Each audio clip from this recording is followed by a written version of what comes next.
You're tuned in to the only all-sports talk network in the Middle East, IsraelSportsRadio.com. Body and Soul Gym in the heart of Talpiot. Great machines, excellent staff, and wonderful classes such as Pilates, yoga, and kickboxing. Give them a call at 02-678-8861. Once again, that's 02-678-8861. www.body-soul.co.il. Once again, that's www.body-soul.co.il. That's Body and Soul in the heart of Talpiot, which is great for your body and your soul.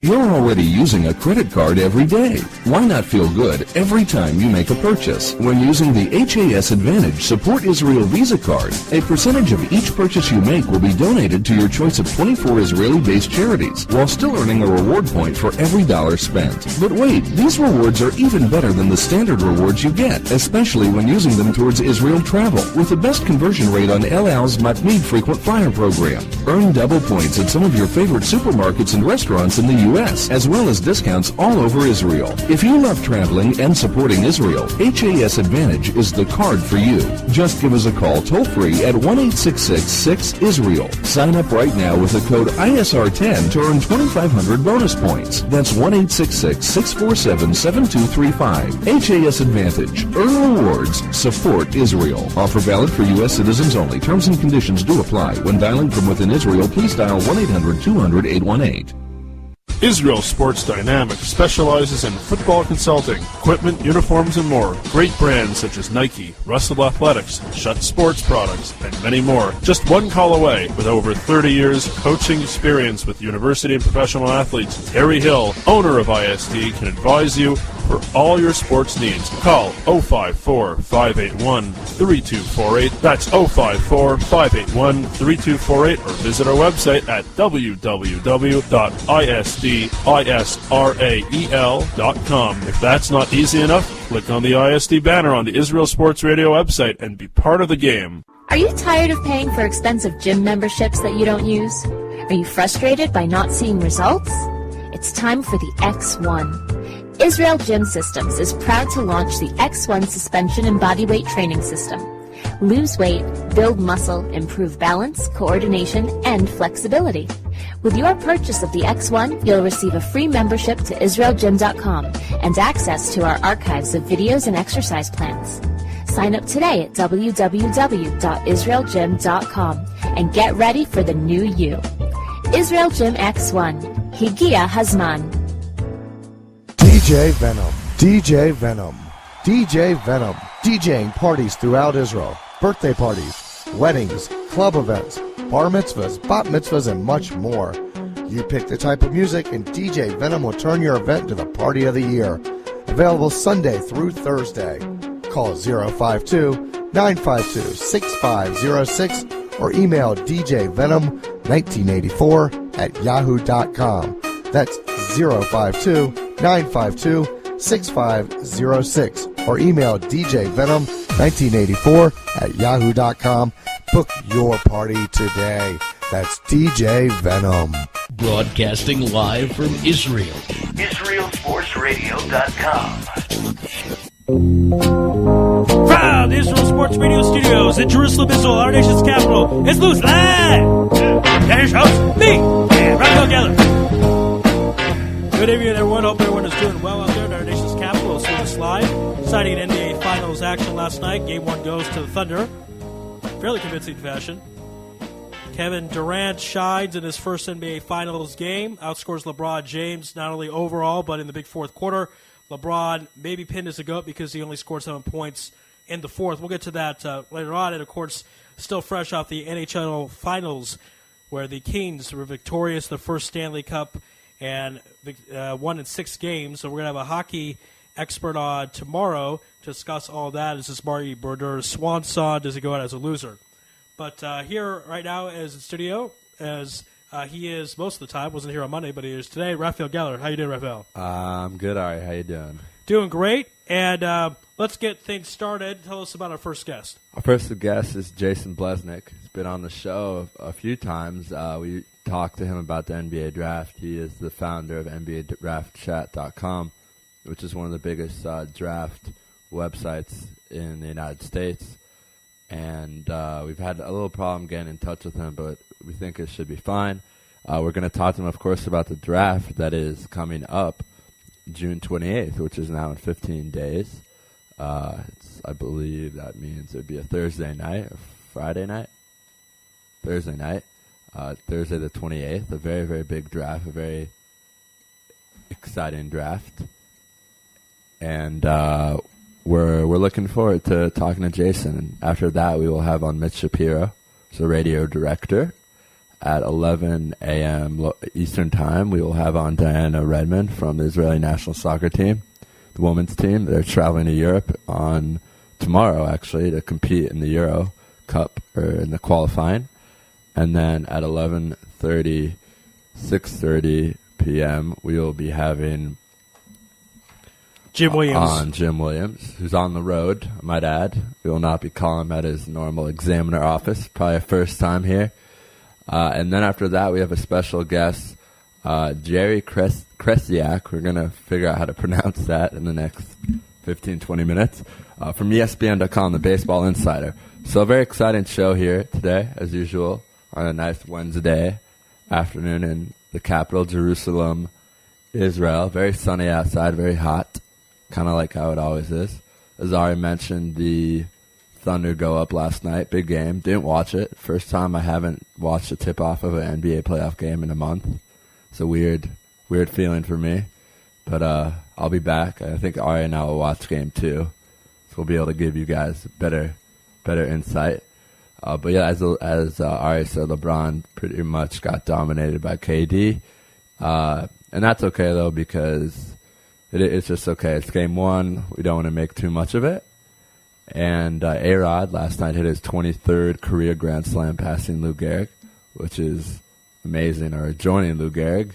So he's still doing something. Another big news story going on right now.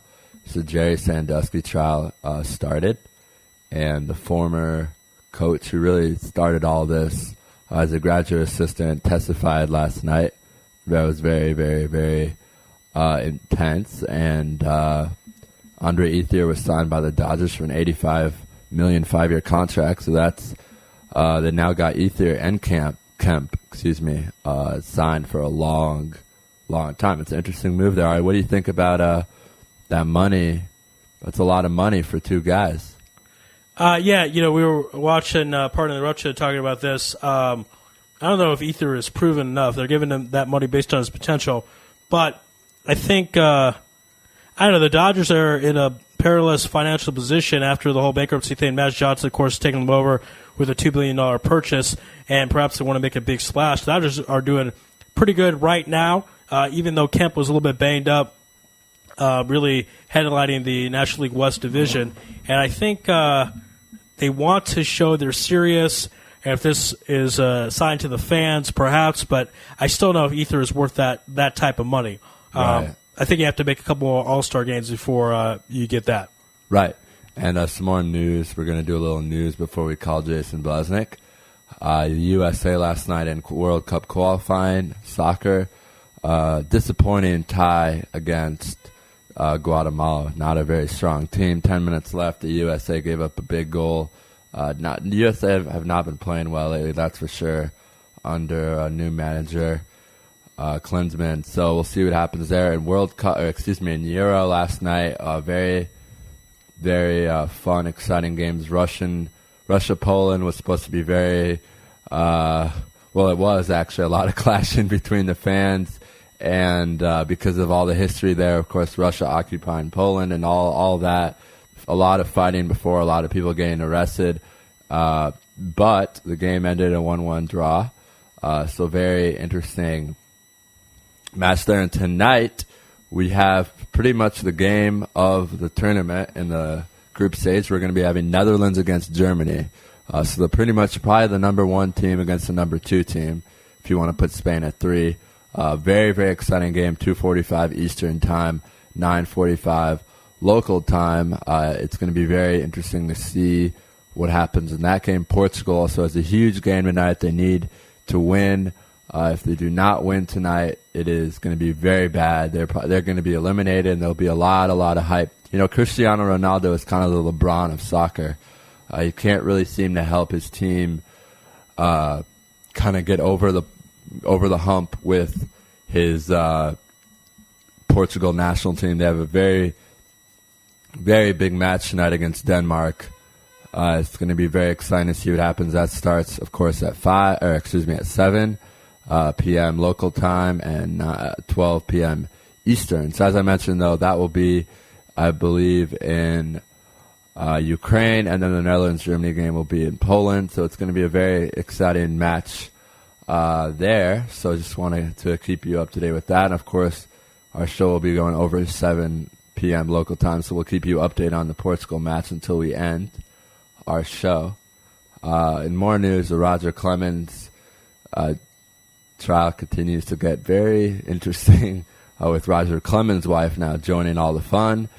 And if for all our listeners in America, very big tragedy in the Auburn, Alabama area. 3 players getting killed. The Alabama police saying that they're going to hunt him down and see what happens there. Very sad story. 3 guys in the Alabama team are dead. Interesting story about Floyd Mayweather. I kind of want to get Ari's thoughts on this. The judge is deciding whether to ease Mayweather's time so that Mayweather can come back to fight, because according to a lot of doctors, Mayweather is losing his muscle tone. His jail cell is a legitimate jail cell. He's not getting any special treatment. It's a very it's actually, look at that. It actually looks small. We're looking at a picture of it right now. I believe I read it's 7 by 12.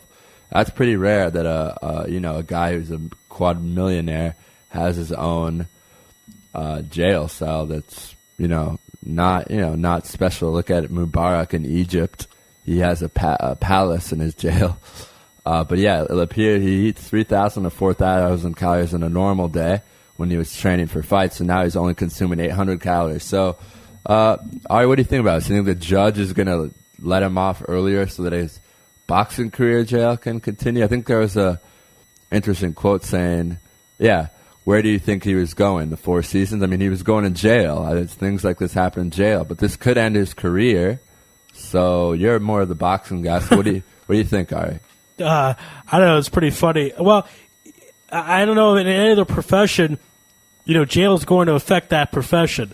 If a guy's a construction worker and he goes to jail for 5 months, that affects his ability to make a living. So I guess it's the same thing here about him physically getting weaker because of the conditions and so on. But sorry to interrupt you, Ari. We just got good word from our friend Jason that he's ready to go. But yeah, all right, continue with your thoughts about that. Well, I think that the judge, it's said right there. It's not the 4 seasons. It's jail. If Floyd didn't want his money influence or affected, he shouldn't have committed the crime of beating his wife. Right. I mean, there's pretty much no other way to put it. Ari said it best. It's not like we're talking about traffic violations here, something that's not serious. We're talking about hitting your wife. So, interesting to see what happens there. Just a couple more things before we call Jason. Interesting story. Speaking of what Ari just said, a completely opposite story. A guy, very, very big story, was written by Rick Riley at ESPN. A former high school football star goes to jail for a rape, and 11 years later gets exonerated from the crime. And now the Seahawks, the Raiders, all these teams are trying him out because this guy was an All-American in '99. Was supposed to be the next greatest lineman or defensive player. Went to jail, continued to work out in jail. I think in football, sometimes guys can get bigger if they go to jail because they do get to work out. They do get to go out. And maybe, the speed and that kind of stuff, endurance they might not have, but the power and all that. So that's a very interesting story there. And we're just trying to keep you updated on all stories. And I think we did a good job, Ari, with baseball, soccer, football, basketball, of course, hockey. Yeah. We did good. So that was fun start. We usually don't do that, but we did today. And now we're going to call up Jason. I'm going to talk to him about the draft. Ari might spit some draft history knowledge because that's what he does here. Right. Our next guest at 10:30, Ari will cover with him the NBA Finals. He'll go into detail with Mitch Shapiro about that, and I'll be here as well just to give it my thoughts. But Ari will do that. So we're going to call Jason right now and talk to him about the draft, which is very exciting. One of my favorite things to talk about. We've had him on 3 times before, so now it's really the deal. I mean, Combine's gone and gone. How do you say? Went and gone. Went and gone. Came and gone. Came and gone. Portsmouth Invitational came in. Everything's gone. It's now time for the draft. So there'll be a lot better emphasis on what round players will be going. We'll be talking sleepers. We'll be talking this. We'll be talking that. It's going to be a lot of fun. And here he is. So we're going to put him on the line for you right now. Hi, am I speaking with Jason? Yes. Hey, Jason, you're on Louis Live on Israel Sports Radio. It's Raphael. How you doing? Good. How you doing? Good. I was just telling our listeners, Portsmouth is gone. The Combine has come and gone, and now it is time to really, focus on the draft and nail what's going to happen. So I want to start off and talk to you about your top 5 because last time we had you on was May, maybe it was in late April. So. I know a lot of people. Andre Drummond was number 2 for all of it seems like February or March, but he's out of the number 2 now. So what's your top 5 right now?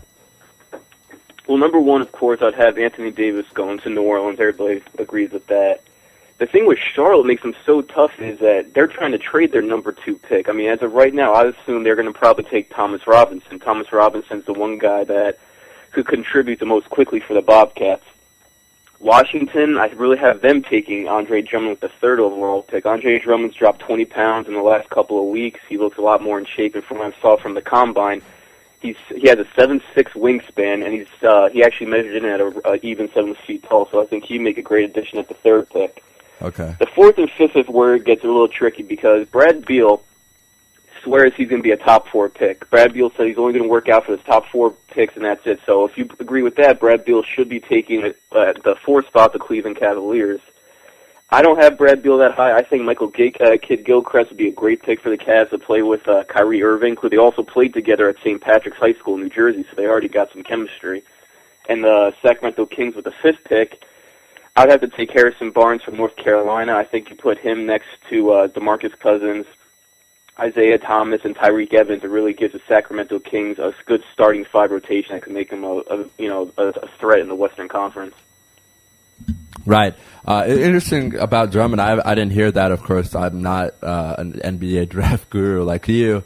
I just know what I read online and what I've seen from players. So Andre Drummond loses 20 pounds. I think that's going to help him.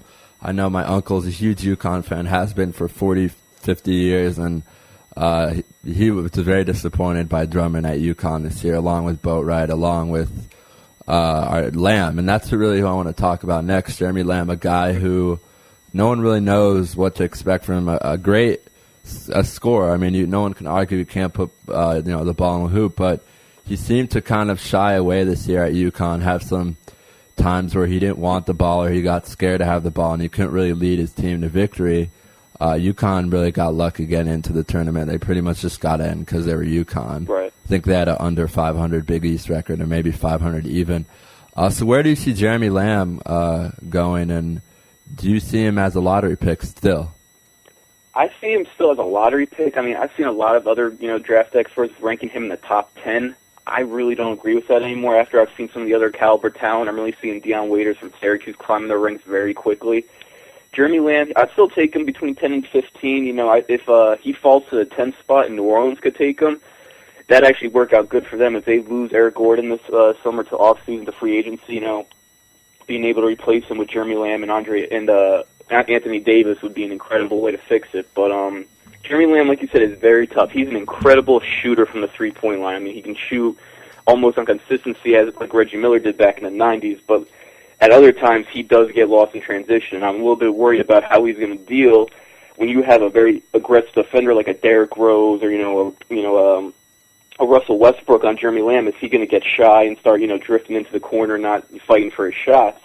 But Jeremy Lamb, in the individual workouts, he really does have to show something. I mean, from what I've seen from his workouts, what I've heard about him, he's not impressing too many people. His stock is dropping. He'll still be in the top 15 just purely off the shooting ability.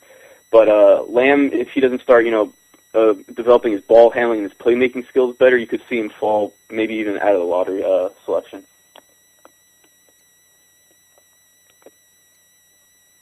Sorry about that, Jason. We lost you there for a second, but we're back with you. Yeah, it's going to be very interesting to see what happens with Jeremy. I mean, a very interesting UConn team. Mm-hmm. All the UConn guys this year just seem too timid. I mean, I say Calhoun was a big part of that, but when you watch the UConn games, Jeremy Lamb just didn't seem to be fighting as much as he should. Andre Drummond, as we can see now, he was overweight. He just dropped 20 pounds because he's actually fighting for something. It just seemed UConn in general wasn't fighting that hard this season. Right, and I want to talk a little bit about Thomas Robinson. Sorry about that, guy blocking his name. Because, last year he wasn't in any mock drafts, obviously. Was really a reserve on last year's Kansas team. This year, suddenly number 2. I mean, I know he had a great year. I know with drafts, that's really kind of how it works. They don't even look at your whole body of work. They just kind of look at what you've done recently. But do you buy that he's that good? I mean, I know that he is good, obviously. I've seen him play a lot in college, and I know the reason he maybe wasn't, not as good or didn't have the numbers was because he simply didn't play. But, I mean, do you really think that he's worth a number 2 pick with all these other guys out there when we, 10 years down the road? Don't you think guys like Harrison Barnes and Bradley Beal or, I don't know, we could go on and on. We'll have more all-star appearances than him. Do you think he's worthy of the number 2 pick with all the other great players in the draft?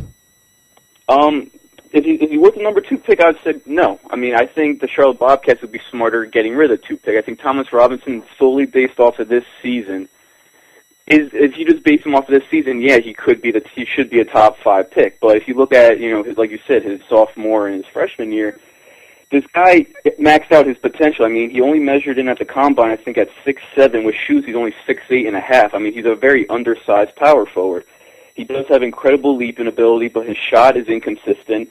He can't create his own shot, and then his back to the basket repertoire is very below average. He solely relies on his pure athletic ability, that he can score easy in transition because he's very fast for somebody his size. He can out-jump most guys. He can, he's a great shot blocker. But like you said, 10 years down the road, am I going to say he's one of the best power forwards in the league? No, I'm going to say he's exactly what Chris Humphries is now. He's a good power forward who you'll probably see in the NBA, as a top 10 rebounder and top 10 shot blocker. But he's not worth the second-round pick right now. I mean, I'd rather have Harrison Barnes in 10 years. I'd rather have Perry Jones in 10 years. I'd rather have Brad Beal in 10 years than Thomas Robinson, because I feel, as the junior and the old guy in the first round, that he maxed out his potential already.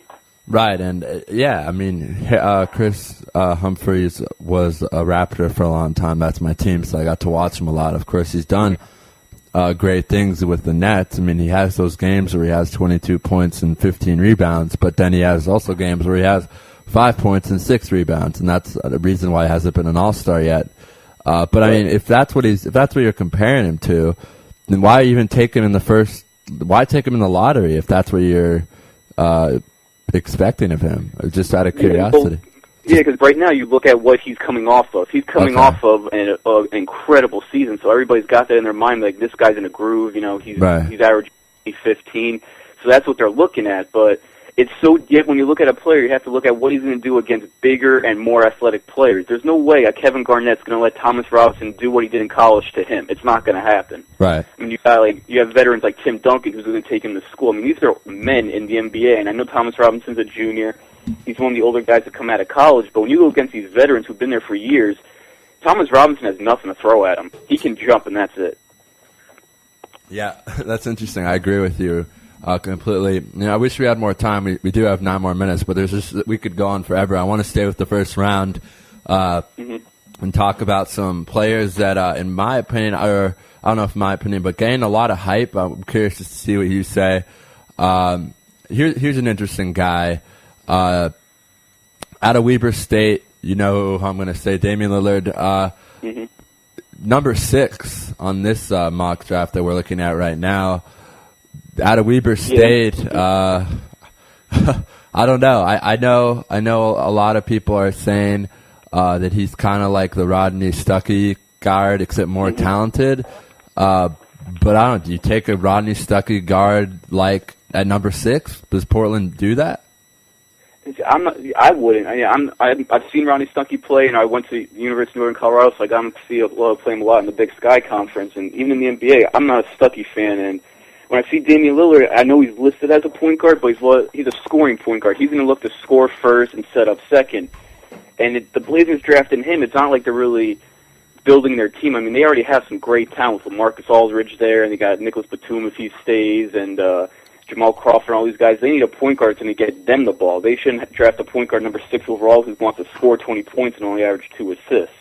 I mean, Portland should really look at Dion Waiters. I really like him a lot. If Bradley Beal falls to them at the 6th spot, which I think he could, Bradley Beal would be a great pickup at the shooting guard. You could put Raymond Felton at the point, Bradley Beal. I mean, Damian Lillard is by far the best point guard in the draft. Is he worth the number 6 pick? Absolutely not.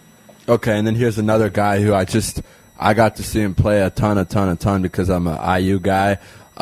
Myers Leonard, I know he's 7'1". I know he has potential. I know, but I just don't understand this whole lottery thing. I'm hoping you can make some sense out of it. I see him. I've been looking at different lotteries and just reading things. And Myers Leonard, his name is always popping up in a top 10 pick, usually between 10 and 12. Right. Like you, I'm not a Myers Leonard fan. I know at the combine he's the only one that actually measured in at a legitimate 7 feet tall. I mean, he's got a very long wingspan, big hands. I mean, he's a good center. But as a coming out so young, I really feel like he's going to get bullied around a lot, and I can't see him contributing quickly in the NBA. I know a lot of people are just stuck on his site. 7'1" center doesn't come around every day. But for a top 10 pick, you should be able to get a guy that's going to contribute and be able to play this season, not a guy that might be able to play 2 or 3 years down the road. Right, yeah, I completely agree. And a guy who's really fallen down the list since last, April, May, June, Terrence Jones, now not in the lottery anymore in most mock drafts. Could this guy be the sleeper of the first round? I mean, obviously his numbers weren't that good last year and blah, blah, blah, but the potential and the talent is definitely there.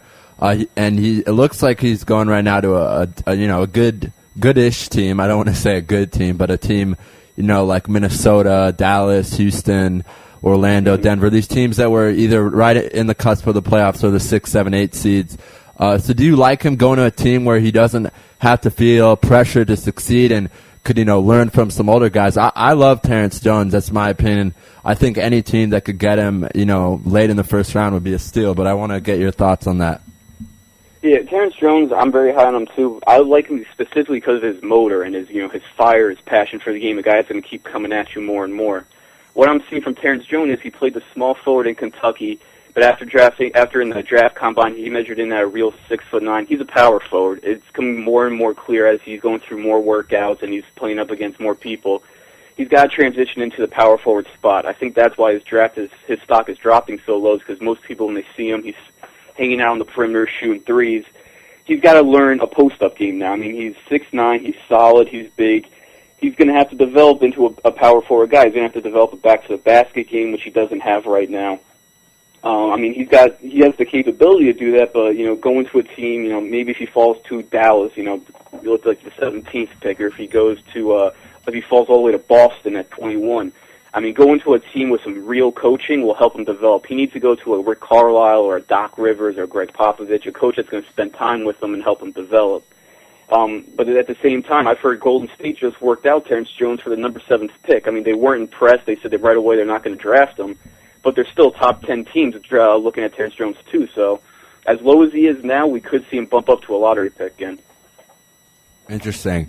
Now we have about 4 minutes left, so I kind of want to look at the second round, because the second round is always the most fun, in my opinion, because if you're a college basketball fan, such as me and obviously you recognize all these guys. I mean, all these guys are big names, so it's kind of funny to see them as, a guy who was, maybe first team Big Ten going number 45. A guy who I really like, who's right now in the late 40s, late 50s, William Buford from Ohio State, I always called him the most underrated player in the country on our show throughout the year. We've had on a lot of great ESPN guests from college basketball. And I would say, why doesn't Buford get more hype? And they would simply say it's not the talent or that, it's just the people around him, even Kraft, who's not necessarily the best offensive player, is just known for his defense. Of course, Sullinger and even Deshaun Thomas last year got more stardom than him. So what do you think of Buford in the second round and what he could bring to a team, maybe as one of those streaky shooter types? Yeah, I agree completely with what you said. I mean, Buford's the kind of guy, he got lost behind everybody else. I mean, this guy is the veteran of the team. I'm pretty sure behind the scenes he was the voice of the team. He was telling everybody what to do, but being stuck behind Sullinger, being stuck behind Kraft, I mean, unless you're a true basketball fan, you're not going to usually see this guy. Is he a smart pick to take in the second round? He's a gamble because he's a very streaky shooter. I mean, I've seen him I've seen his body. He gets out of shape very quickly. He doesn't have big shoulders. I mean, IQ-wise, he's incredibly smart. He's probably got one of the highest basketball IQs in the draft. But athletically, he's not that impressive. Size-wise, he's only 6'5" at the combine. He only measured in about 6'4". So I mean, he's a tough player. I mean, he's worth a gamble in the mid to late second round. But I see William Buford more as an NBA D-leaguer and a foreign player than an NBA player. Oh, we'll be happy to take him in Israel, of course. Okay, continuing with guys in the second round, interesting or big names, guys that people know about. How about Darius Johnson-Odom, a guy who was first team Big East this year, really had a breakout year. I mean, he was a senior, one of the only seniors. I guess there's a lot of seniors in the second round. That's not true, but still a guy. All seniors, I think. Yeah, that's true. What do you think about him? I mean, he's interesting. Also, kind of a small guy, but what do you think? Hello, can you hear us, Jason? Okay, looks like we lost connection there. We'll dial him up real quick, get him back on the line. And good stuff. Actually, I'm going to ask him. We'll have time for one or two more questions with Jason before I move on. And certainly good stuff to talk about the NBA draft. Okay, we're going to dial him up right now. And again, one reminder, I want to check out our store by clicking on the store tab of IsraelSportsRadio.com. Great gifts, hats, t-shirts, much more. Hi, Jason. I think we lost you. Yeah, I don't know what happened. So continue about Darius Johnson-Odom. Johnson-Odom? Right. Yeah, Johnson-Odom is probably one of the quickest guys in the draft. There's a difference between quick and speed. Quick means you can juke a lot, and switch your direction. Odom is a short guy. He's only about 6'2", maybe 6'3", generous, but he's one of the he has the quickest feet I've seen. I've seen this guy play at Marquette. Incredible. I mean, he's one of the best spot-up shooters. He's good in transition because he's very quick leak out. I think he's like one of these hidden gems in the second round because Marquette, you never really heard of him this year. I mean, he's another guy who got stuck behind Jay Crowder and all these other guys. But right. if I was drafting in the second round, he'd be an early second round pick for me, purely off of his speed and what he could do. I mean, somebody with as quick as feet as him, he'll be able to guard the smaller guys on the perimeter. He'll be very able to stay in front of his defender. He's got a great shot. The only thing he has to work on is his point guard skills. He's one of these new point guards that rather shoot than pass. But 2 years down the road, give him a year in the D League, he'll be a pretty good point guard. All right, Jason, last question before we let you go. Of course, the number one pick in the lottery goes to the NBA-owned New Orleans Hornets. So are you sure David Stern rigged the draft, or are you very sure? I'm not saying anything about that. Lottery's completely random. Sure. Just we don't get to see who actually gets the winning balls, and the NBA execs do, and it just happened the NBA-owned team got it. Right. Anyway. Yeah, it was just priceless watching the Charlie Bobcats face when it came out, too. Oh, yeah. Cho just looked like he was going to cry. Oh, yeah, because they were banking on this. I mean, because like we were talking about earlier, the second-round pick, there's a big difference between Anthony Davis and Thomas Robinson, a huge difference. And right. The Bobcats looking brighter or looking a little bit duller now. Right. I mean, that's for sure. Yeah, right. But I think we have to go now. But I believe that we have you scheduled for the day before the draft to really talk more. How does that sound? Sounds great. I look forward to it. All right. Thank you, Jason. Well, Jason, we'll All talk right, to you later on. All right, take care, guys. All right, that was Jason Blesnick from NBADraftChat.com giving his thoughts on the NBA draft. We're going to stay here, not break for a commercial, and bring up our next guest. We're going to talk some NBA Finals with Mitch Shapiro, who's with CBS Radio in Atlanta. Sports director there. Sports director there, 92.9 in Atlanta. So I'll catch up with Mitch and talk about the NBA Finals. Of course, thank everyone for listening to us here on IsraelSportsRadio.com, here on Louis Live. And as we speak, good stuff there again from Jason. We thank him for being on. And I want to remind everyone to check out our store again by clicking on the store tab of IsraelSportsRadio.com. We have a lot of great items there. Hi, Mitch. Yes. Hi, Mitch. This is Ari Louis with Louis Live on IsraelSportsRadio.com. How you doing out there? I'm doing great. How are you today? Oh, we're doing wonderful. It's our pleasure to have on now the sports director of 92.9 CBS Radio in Atlanta, Mitch Shapiro, here on Louis Live at IsraelSportsRadio.com. Let's get right to it. Let's break down Game 1 of the NBA Finals. Thunder get the win at home. People will rip on LeBron James for only scoring 7 points in the fourth quarter. I would say that that's not necessarily the go. Maybe not. I mean, if he's averaging 7 points a quarter, he'll get to 28, which is about his average. But what did you think? Was that more the Thunder winning or the Heat losing? Well, I think you got to measure that also up against the guy that we're all measuring against each other, LeBron and Kevin Durant. And Durant had 17 right in that fourth quarter. So the knock on LeBron has been, he doesn't come through in the crunch, and we saw that he was able to do that in Game 6 and in Game 7 of the Eastern Conference Finals against the Celtics.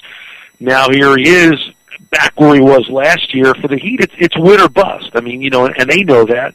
So it's one game, and obviously we all like to put too much stock into every little minutia of every little game.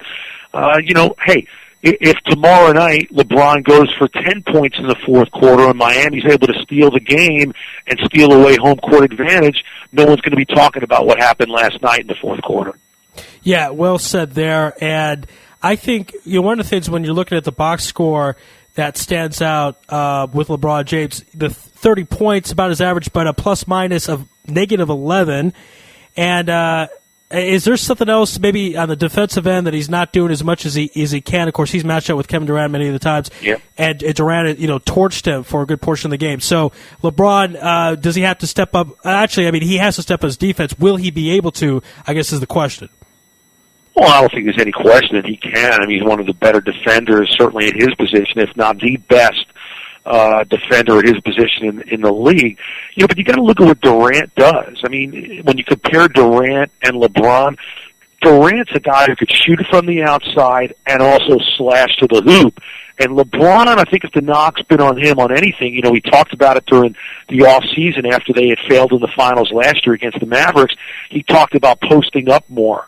And, right. We saw a little bit of that against the Celtics at times, but I think he really needs to be more consistent and more dedicated to posting up. He's going to get fouled, and then the onus is on him to make the free throws at the line. That's one thing about Durant also. He makes a majority of his free throws. You look at what's happened in LeBron, if you want to put a knock on him and not being clutch, I think it's at the line in crunch time of games. But I don't think there's any question he can defend Durant, but you're going to have to be able to defend a guy who's going to be slashing to the basket as much as possible. That's what Oklahoma City does. That's what Westwood, did last night as well against Wade. And, one of the things I want to get into, which in the midst of the 36-point pouring from Kevin Durant, Russell Westbrook scores 27 points. A big part of that, he seemed to be fired up when he got in that little scrum with Shane Battier. This is kind of a general psychological question, but how sensitive are these players? I mean, this is an NBA Finals game. Does it really take a potential skirmish to fire a player up, or did he just use that as a little extra motivation? Because we're not used to seeing Westbrook's a great player, but we're not used to seeing him score 27 points, and this is the biggest stage of the NBA. Well, first of all, I don't even know why they called a double technical. I thought that should have been a T on Westbrook and Westbrook only, not on Battier. Right. Westbrook, that's his persona. I think. I mean, he gets fired up, and I think this team feeds off of it because as great of a player as Durant is, Westbrook is the guy that kind of runs that show. Sometimes he doesn't run it as well as he can. But that's the thing with him is that he sometimes loses his emotions, and as a guy who's the court leader, especially in an NBA Finals, you got to be able to control your emotions. It didn't hurt him last night. Let's hope if it goes 7 or however many games it goes, it doesn't come back to burn him in the long run. Yeah, absolutely. I mean, we saw this actually when the Heat were in the finals in 2006. One of the things that kept the Heat victorious, Shaquille O'Neal almost got a second technical by trying to chase down Jerry Stackhouse. Wade was able to calm him down and keep him in the game. So these things, losing your cool, especially in Game 1, could come back to haunt them. That could be in the mind of the referees. Only time will tell there. One of the things also that jumps out looking at the box score, the amount of minutes, Durant 45 plus, LeBron James 45 plus. I know these are young guys and the season was shortened, but I don't know, 9-point game. Maybe do you think there should have been a little more rest on Kevin Durant to maybe spare him a little more, because this could be a 6 or 7 game series?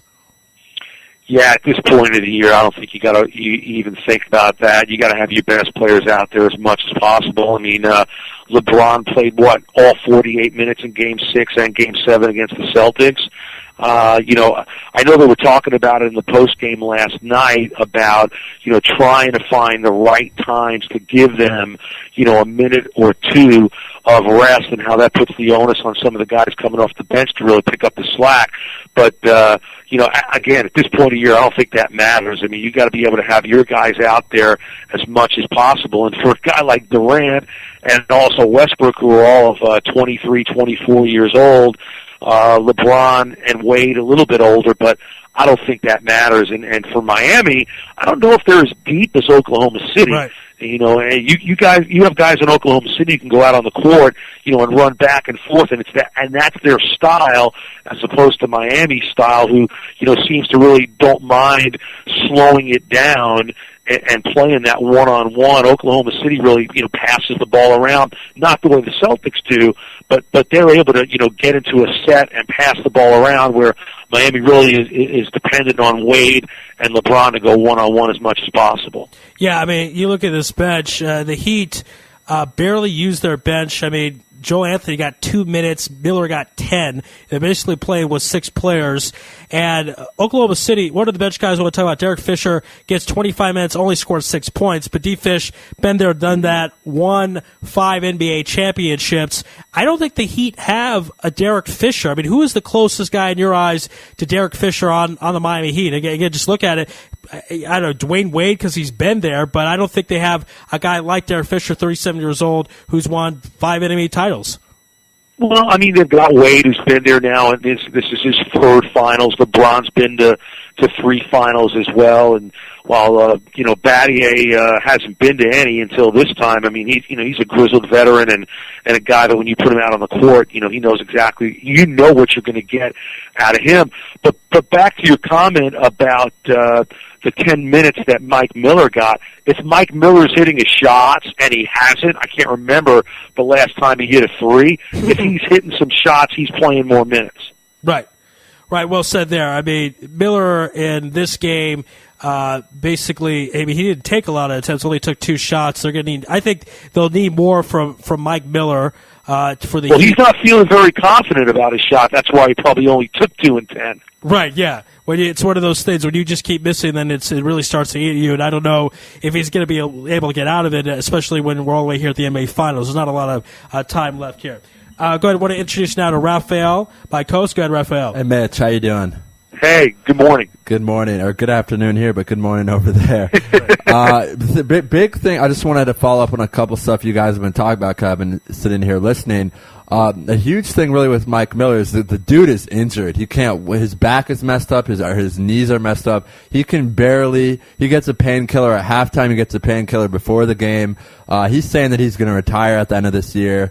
or is telling his teammates that, let's win so I can retire. So that's just input on that.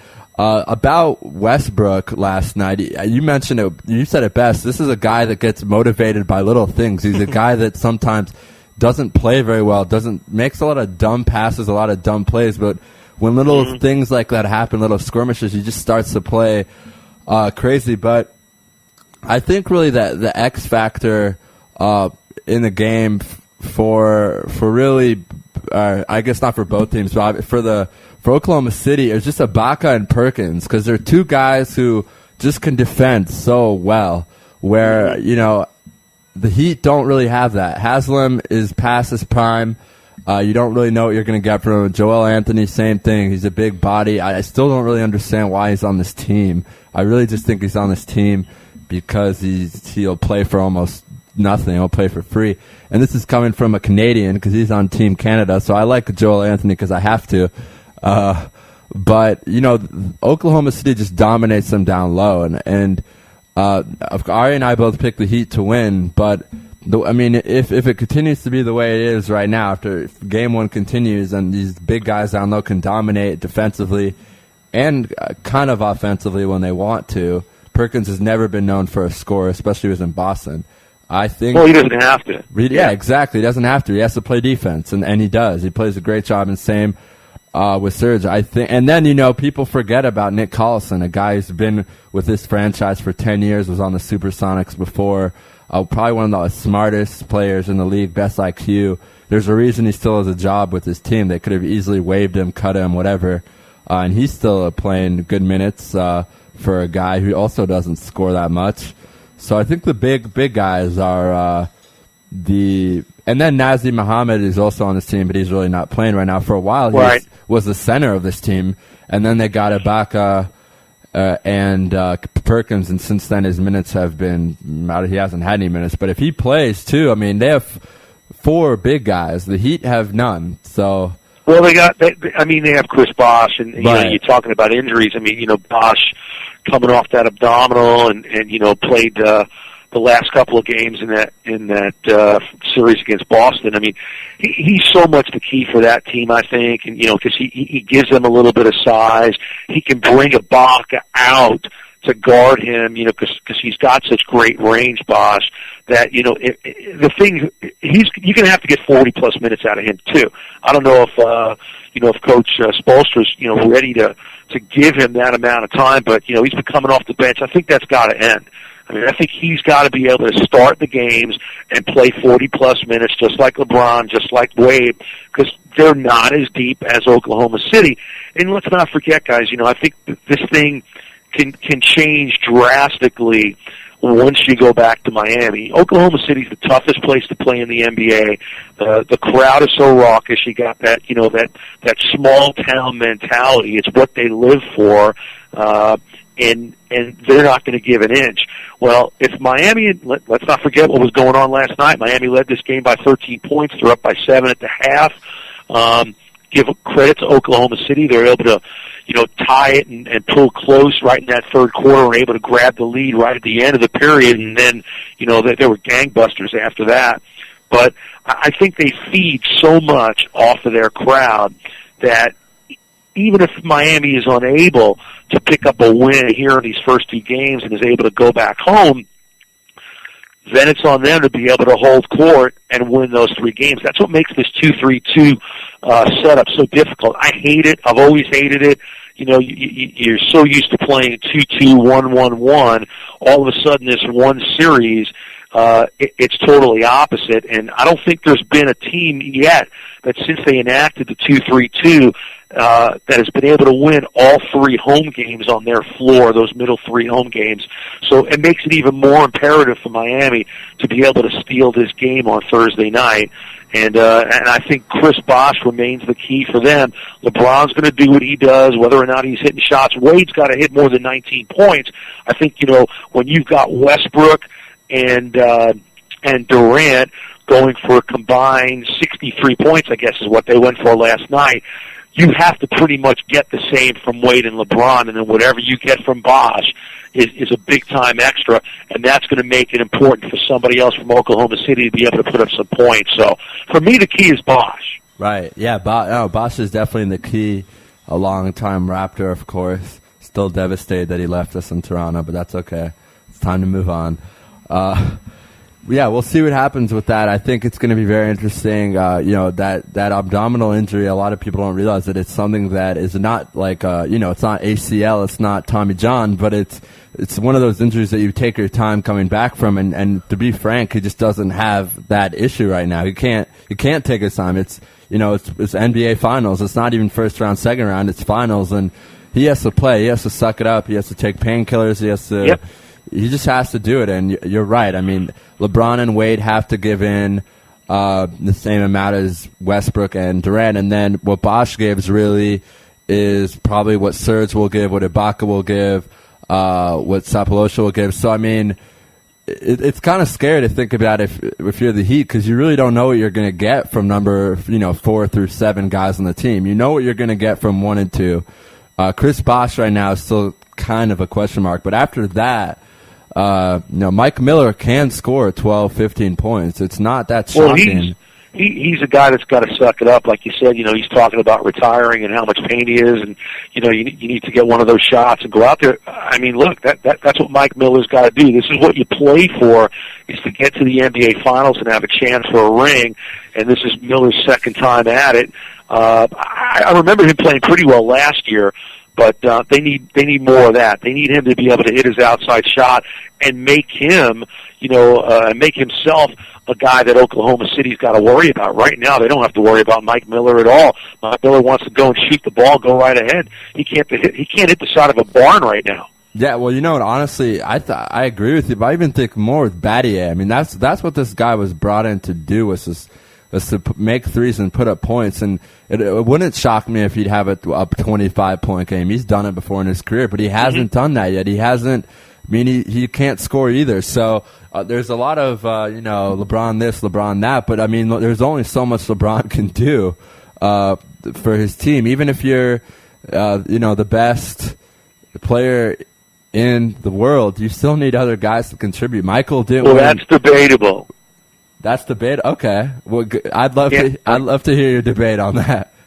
Well, I think the guy he's playing against right now could possibly be the best player in the world. Okay. And I think if he wins the title this year and he's the leading scorer in the NBA for 3 straight seasons, I think he's got a pretty good argument. But what about the fact that he doesn't pass? His assist numbers are down. I mean, LeBron scores a point less than him in the regular season and has 4 more assists than him. So isn't that more valuable?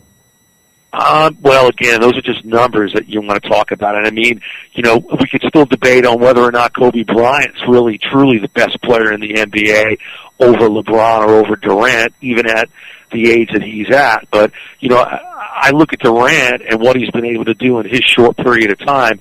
And again, he's got his cohort in Westbrook, who is the assist guy. That's not necessarily Dwayne Wade's job as being an assist guy.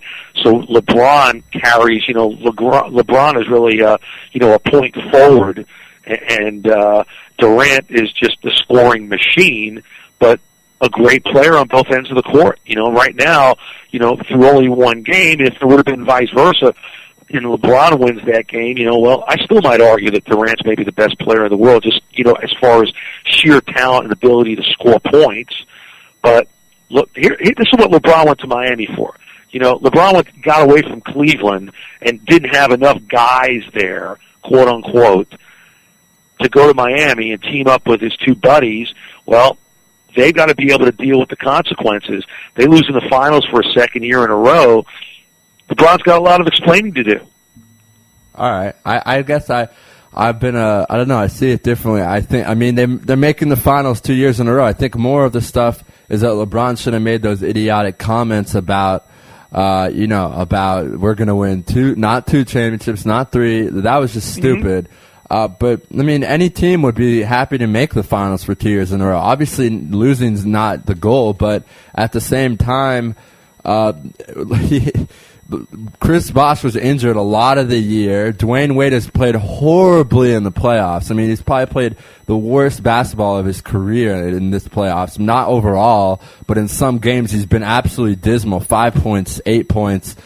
Games where he just doesn't show up, and where he went down to my argument on this show. I lived in Bloomington, Indiana for a long time. He went down to see his buddy Tom Crean in Bloomington. After that, he started playing a lot better. So something obviously is going on with Dwayne Wade in his personal life or psychologically, because he hasn't played that well these playoffs. And I don't know. I just see LeBron's pretty much had to do everything on his own. Chris Bosh was out. That Pacers team was very, very good team. I mean, they easily could have been in the Heat.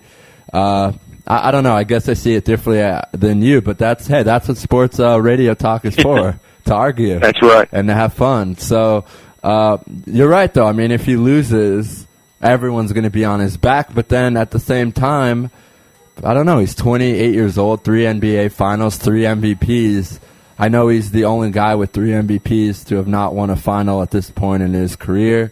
I think Michael was the same age as him when they won it? Michael won his first title 28 years old. Yeah, and I think Wilt Chamberlain was the guy that had to wait, I believe it was 9 years to win his first title, and I think there are a lot of similarities and a lot of comparisons that can be made between Wilt Chamberlain and LeBron James, and as far as the accolades that received as individual players, but not winning those championships. When you look at a guy like Kobe, who's got 5, LeBron had to wait for his first, and Wilt had to wait a long time when he was being compared against a guy like Bill Russell, who kept winning championships with the Celtics. So but LeBron's the guy who made his bet, and he's got to sleep in it. Right, but at the same, yeah. I mean, but I don't know. The way I think about it, I know you don't make excuses, but I guess I'm about to. I mean, if this team was healthy and playing the way it should have been playing, they signed Battier to make the threes. They signed Miller to be the guy who's a good defender and make the threes. If this team plays the way it was built to play, I don't think anyone can beat them. But they haven't played like that once this season. Not once. I mean, even Game 6 against the Celtics, they didn't play so well as a team. If you look at the stats from that game, it was LeBron's 45 points that won them the game. So if this team is able to put it together, and I don't know if they can this year. It might be too late, and they might have too many injuries. They might have... I mean, who knows? But at the same time, I don't know. Personally, me, I feel bad for LeBron because everyone says, blah, blah, like it's all on him, it's all on him. But you need a team the Thunder team, everyone's playing amazing right now. It's not just Durant. You keep using the word, and I think that's the key word is team. Right. I don't really think the Heat are a great team. I think you've got, 3 individual players and other parts that they try and put together with a lot of one-on-one play, as opposed to a team that they did beat, the Boston Celtics, right, who I think as a whole were a better team. They played more together, but when push came to shove, they just couldn't. They couldn't put it all together to beat out those 3 guys. When you look at what those 3 guys did in the fourth quarter, I believe they scored, the last 20 or 30-something points combined for Miami in that game. Boston was just a little bit too old, in the tooth there to be able to finally be able to do what they had to do after, being up 3-2. I look at Oklahoma City, they appear to me to be a better team, and they're young. Right. And I think that's something that Miami's got to contend with, and I just don't know if they're going to be able to, in this 7-game series. And I guess the way I look at it is if they do, then it should be considered an upset. I don't understand why the Thunder in America right now, are the Thunder really, really favored? Because the Heat should not be favored to win this at all. I mean, well, the Thunder, I would believe the Thunder, the Thunder are the betting favorite. I mean, let's not forget the 3 teams that they beat to get to where they are right now. I mean, they beat 3 championship squads. The Heat did not. You talk about the Lakers, the Mavericks, and the Spurs. You're talking about the last 3 champions or 3 championship-type squads. Certainly the Spurs last one, I think, in 2005. But the team that they had out there, certainly championship quality. Right. I don't look at the 3 teams that the Heat beat and compare them to those two teams, and they have the home court advantage. Right, but I don't know. I love to argue. I'm just being devil's advocate here, Mitch. The teams that the Thunder beat, a very, very dysfunctional Lakers team, which no one knew what the hell was going on there. An incredibly old Mavs team that's probably going to be rebuilding this year. So, I mean, I don't know. I don't know. I think I just wish LeBron got more credit. It's always about what he didn't do. It's always about he did this wrong. He only had 7 points in the fourth quarter. I mean, the only reason why everyone's saying that is because Durant had, 16. Any NBA player in the world would be happy to have.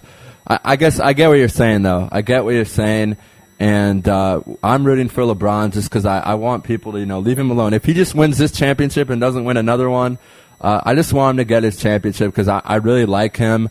A huge argument also that we've made on the show, Ari and I, it'd be interesting to get your thoughts, is that, the decision was so criticized, but at the same time, and I've said this a million times on our show, $3 million went to the Boys and Girls Club. $3 million went to the Boys and Girls Club. If you could find me one athlete in the NBA who donates that much money a year, I'd love to hear. I mean, that's a lot of money to donate, and I know it's not out of his salary. I know this and that, but at the same time, he could easily pick up the revenue from that money and put it in his bank. So, how come no one said it? No one said that. No one on ESPN, no one on Fox. Yeah, well, they said it at the time, I think. I don't think there was anyone, while I think more so than anything else, it was, just the way he went about what he did, kind of stuck Cleveland's nose in it and rubbed it in the dirt. And then the whole thing the next day in Miami with, not 2, not 3, right, not 4. I think if anything sticks out for him, it's that. That's the thing that he's always going to have to deal with because, let's face it, they're never going to win 3 or 4 or 5 or 6. I mean, I would worry about 1 at this point, right? Yeah, no, I for sure. It's just, don't you think that was kind of a joke just to pump up the fans? That's how I see it. I don't. No.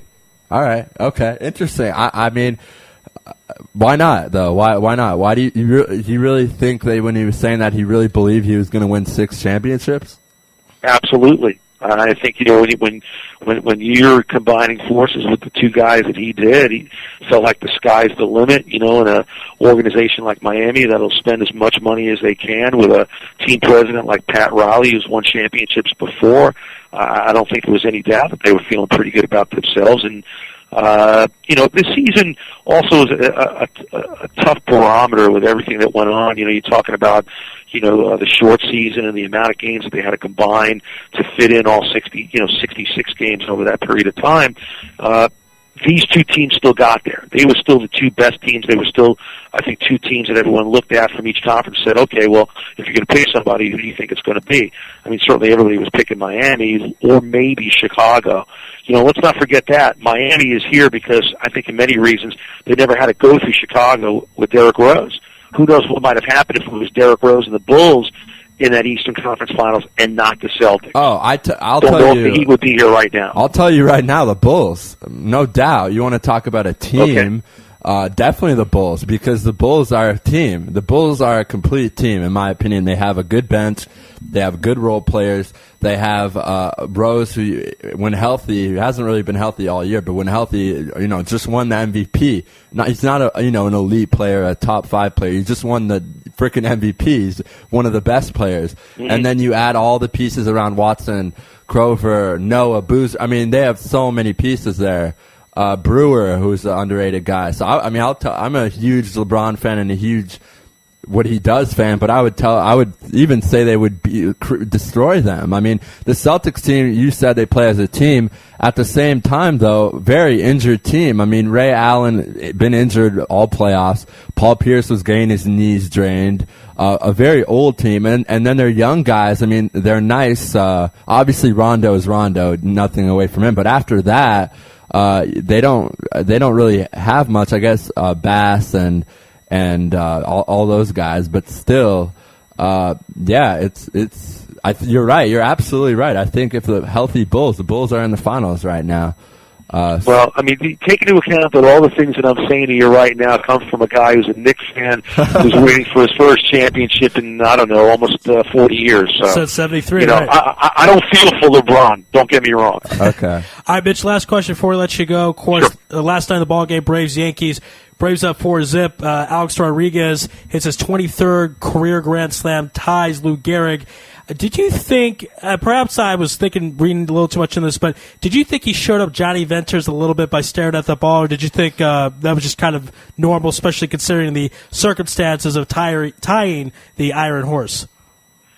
Yeah, I don't think he did anything out of the ordinary. I mean, you know, big hit in a game that they were losing most of the way, and came through in the clutch as he usually has. And you know, I'm sure A-Rod knew that he tied Lou Gehrig with that Grand Slam, but I don't think he showed Johnny Venters up in any way, shape, or form. You know, the Yankees seem to have their way with the Braves over these years, whether, you know, it's been an interleague play or in the two World Series that they've gone up against each other. And you know, for A-Rod, he's just having some fun with it, but I don't think he showed up Venters at all, no. Okay. All right, well said. All right, Mitch, we certainly appreciate your time. It's been a lot of fun here at Louis Live at IsraelSportsRadio.com, and we'd love to do it with you again in the future. All right, guys, thanks for having me. All right, Thank you, be well, Mitch. Thank you. Appreciate it. All right, take care. All right, Mitch Shapiro, Raphael going back and forth with him a little bit. That was a lot of fun. I mean, that's what sports radio talk should be all about. Sometimes it's boring when you both agree. I was trying to play some devil's advocate. And, of course, Ari, you know, I think you're pretty much, or maybe not as much as like me, but I am the biggest LeBron fan in the world. I've never hated on him ever throughout everything. Even, I still think the not 3, not 4, not 5 comment was a joke. Or not a joke, but he was in front of 20,000 people at a rally, was trying to excite them. I don't know. I think you look at what he's been able to accomplish with, what do you think, Ari, with the horrible, weird Dwayne Wade, not a typical season by Dwayne Wade, injured Chris Bosh all year, not just in the playoffs. I mean, look at the stats right now, all year. And then a Mike Miller who can barely walk. This guy cannot walk. If you watch the game and you look at, let's say when they go to when they go to commercial, go look very closely at the Heat bench and what Mike Miller is doing. The dude is crying. This guy is in horrible pain. I mean, I didn't want to say this on the radio with Mitch, but I mean, he is sucking it up. The guy could, if this guy should not be playing basketball, and the only reason he is you know, who's going to play for him? Who are they going to put in? He's not that old. He's drafted in 2000. Was the rookie of the year that way? Not that old. Terrible draft class, but Mike Miller back is just destroyed. I mean, he can't move. He's playing great. He's only defense. like 34 years old. Right. I wonder. I guess that everyone handles basketball differently and you're treated differently. Yeah, he could have chronic back issues at 34. I mean, 12 years in the NBA. I think he's been a couple All-Star games. Has been known for being a good, you know, 3-point shooter. Well, I remember when the Magic traded Mike Miller, Tracy McGrady was very upset because they were very close friends. Right. Yeah, he's also a guy that apparently is very close with everyone on the team. It's kind of funny when you look at him, you wouldn't really think it because he has this long hair. It kind of looks like he wouldn't fit in with all the other guys, but apparently he does. A very likable guy. Came out of Florida, and his tournament experience before the 2000 draft, 99 draft, was a little down, so it cost him really millions because he was drafted a little bit lower. But ended up winning Rookie of the Year, so showed that, you know, really should have been drafted higher, at least in that part of his career, that phase. All right, take a break and then bring Diana on?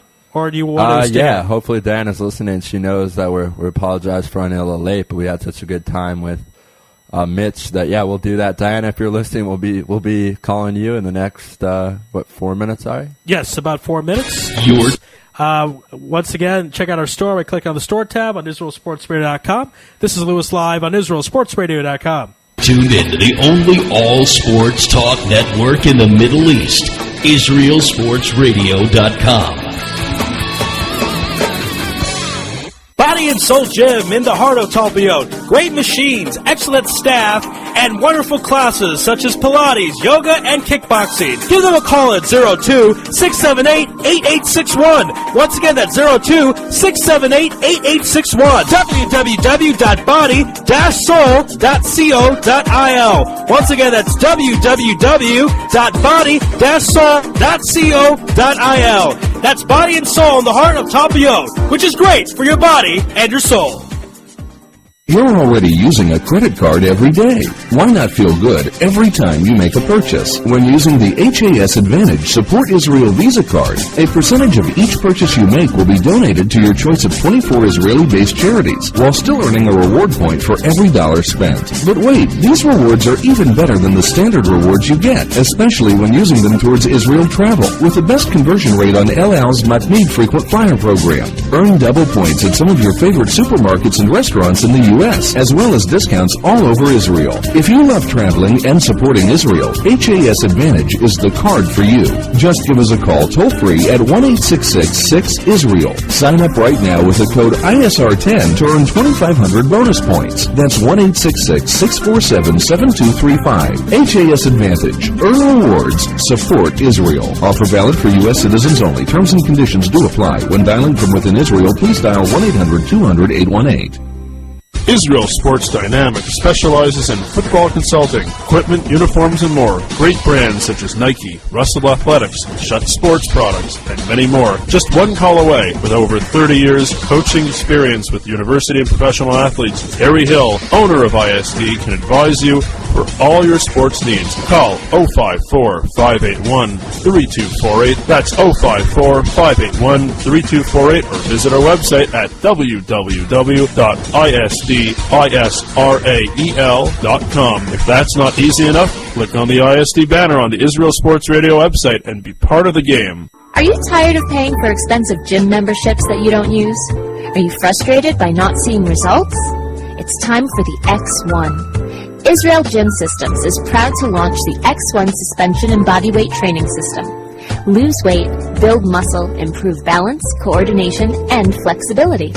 With your purchase of the X1, you'll receive a free membership to IsraelGym.com and access to our archives of videos and exercise plans. Sign up today at www.IsraelGym.com and get ready for the new you. Israel Gym X1. Higia Hazman. DJ Venom, DJ Venom, DJ Venom, DJing parties throughout Israel, birthday parties, weddings, club events, bar mitzvahs, bat mitzvahs, and much more. You pick the type of music and DJ Venom will turn your event into the party of the year. Available Sunday through Thursday. Call 052-952-6506 or email djvenom1984@yahoo.com. That's 052-952-6506 or email djvenom1984@yahoo.com. Book your party today. That's DJ Venom. Broadcasting live from Israel.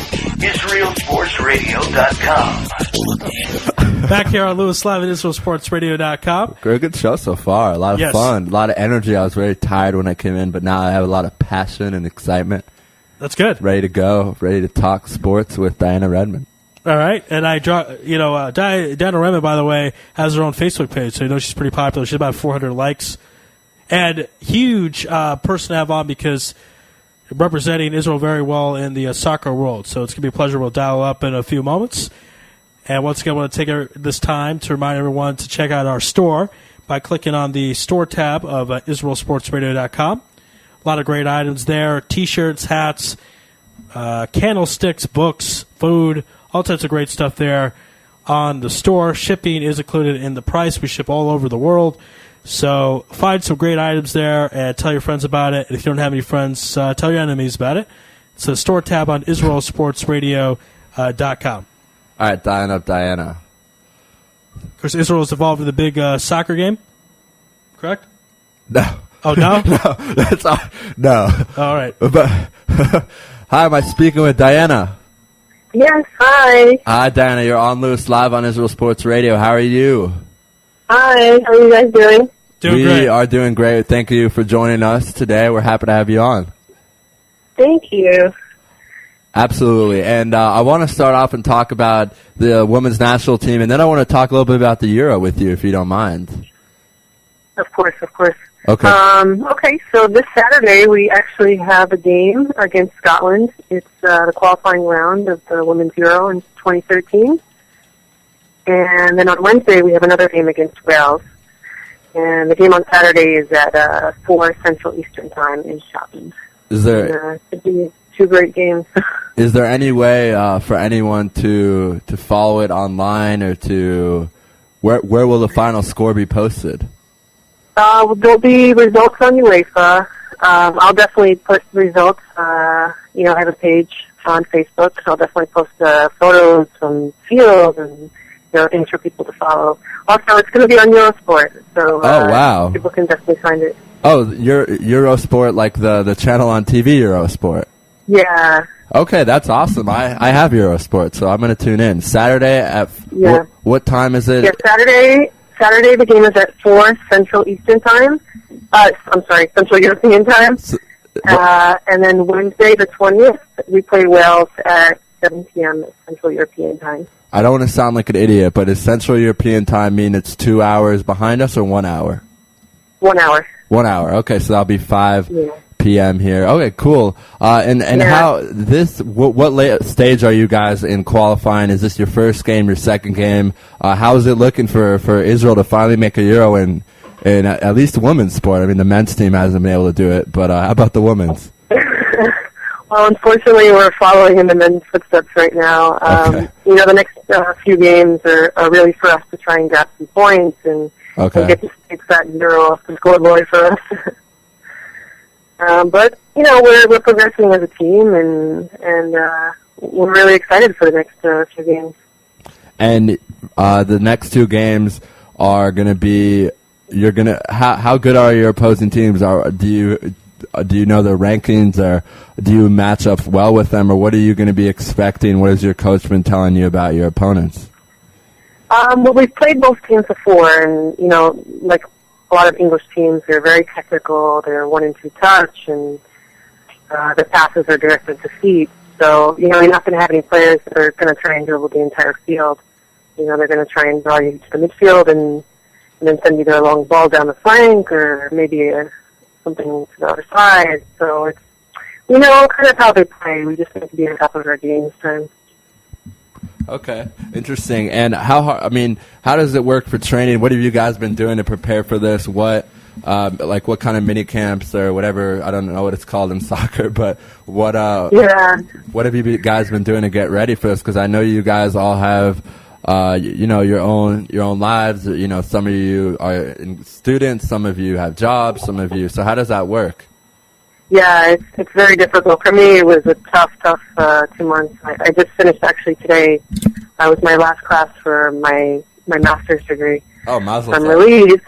Mazel tov. But the past month it's been, I get up in the morning to do yoga. I go to class. I go to the gym. Some days we have training.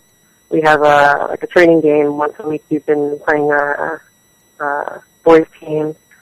And we're doing a lot of fitness. One thing with our team is we lose a lot of goals in the last 10 minutes or the last 15 minutes, just fitness. So it's a very simple thing that we can fix, and that's what we've been working on. Okay, and for the people who don't know out there, how do these women get picked to be on the team? What's the process? Does someone knock on your door and say, "Oh, we want you to join the national team"? How does that exactly work? Well, up until this year, we have a league. We have a first and second division league. And Israel's pretty small, so, if you hear of a good player, it's going to travel really fast. So you're invited to come practice with the national team, and usually players, it's like in the U.S., you have under 16, under 17, it continues on until you get to the national team. But now they've started in Israel, there's a national team for the young girls in the north, one in the central, and one in the south. So it really allows a lot more girls to kind of be part of the process and get their skills better. So ultimately, it's really helping the women's sports here. Oh, yeah, that's exciting. So there's a lot. So they're developing now. I know that's just something that the MLS has started doing. is developing youth academies so that you can really develop your players and get them ready to play at the highest level. So that's good. Yeah. That's good to hear that the women's team is focusing on that. And kind of tell our listeners your journey to the women's team and to soccer, because it's we've had you on before, but not everyone always is listening to our show, unfortunately. So kind of repeat your journey to Israel and the women's team, please. Well, I didn't go through the programs here or, play at a young age here. I actually grew up in New York, in Queens, and I played for Queens College. And the coach there was Reuben Young. He was previously captain of the men's national team. And one day he kind of found out I was Jewish, and, I said, I want to leave New York. I want to travel. I want to play. He brought me to Israel, and the national team brought me.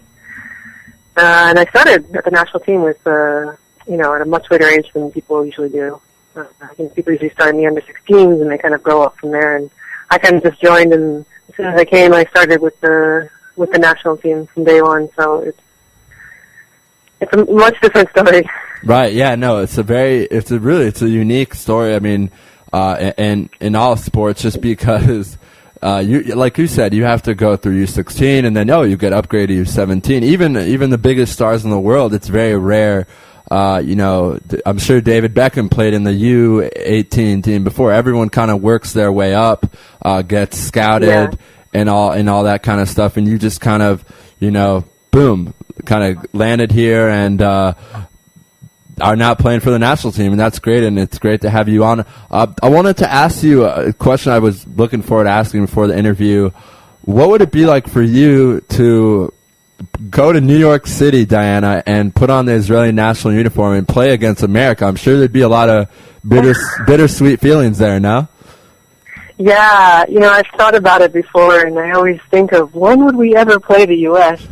I mean, it's such an incredible team, and I think in my head, wow, if I could just score a goal against the U.S., it would be like something incredible.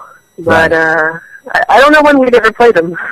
Right, that's true. Who knows? Maybe they'll set up a friendly or something. As you mentioned, the USA women's team, they didn't win the World Cup last time. They lost to Japan, but and I was rooting for America, of course, because I have American citizenship. But at the same time, I was happy for Japan because they just went through their earthquake, and it was very sad. So it's good to also.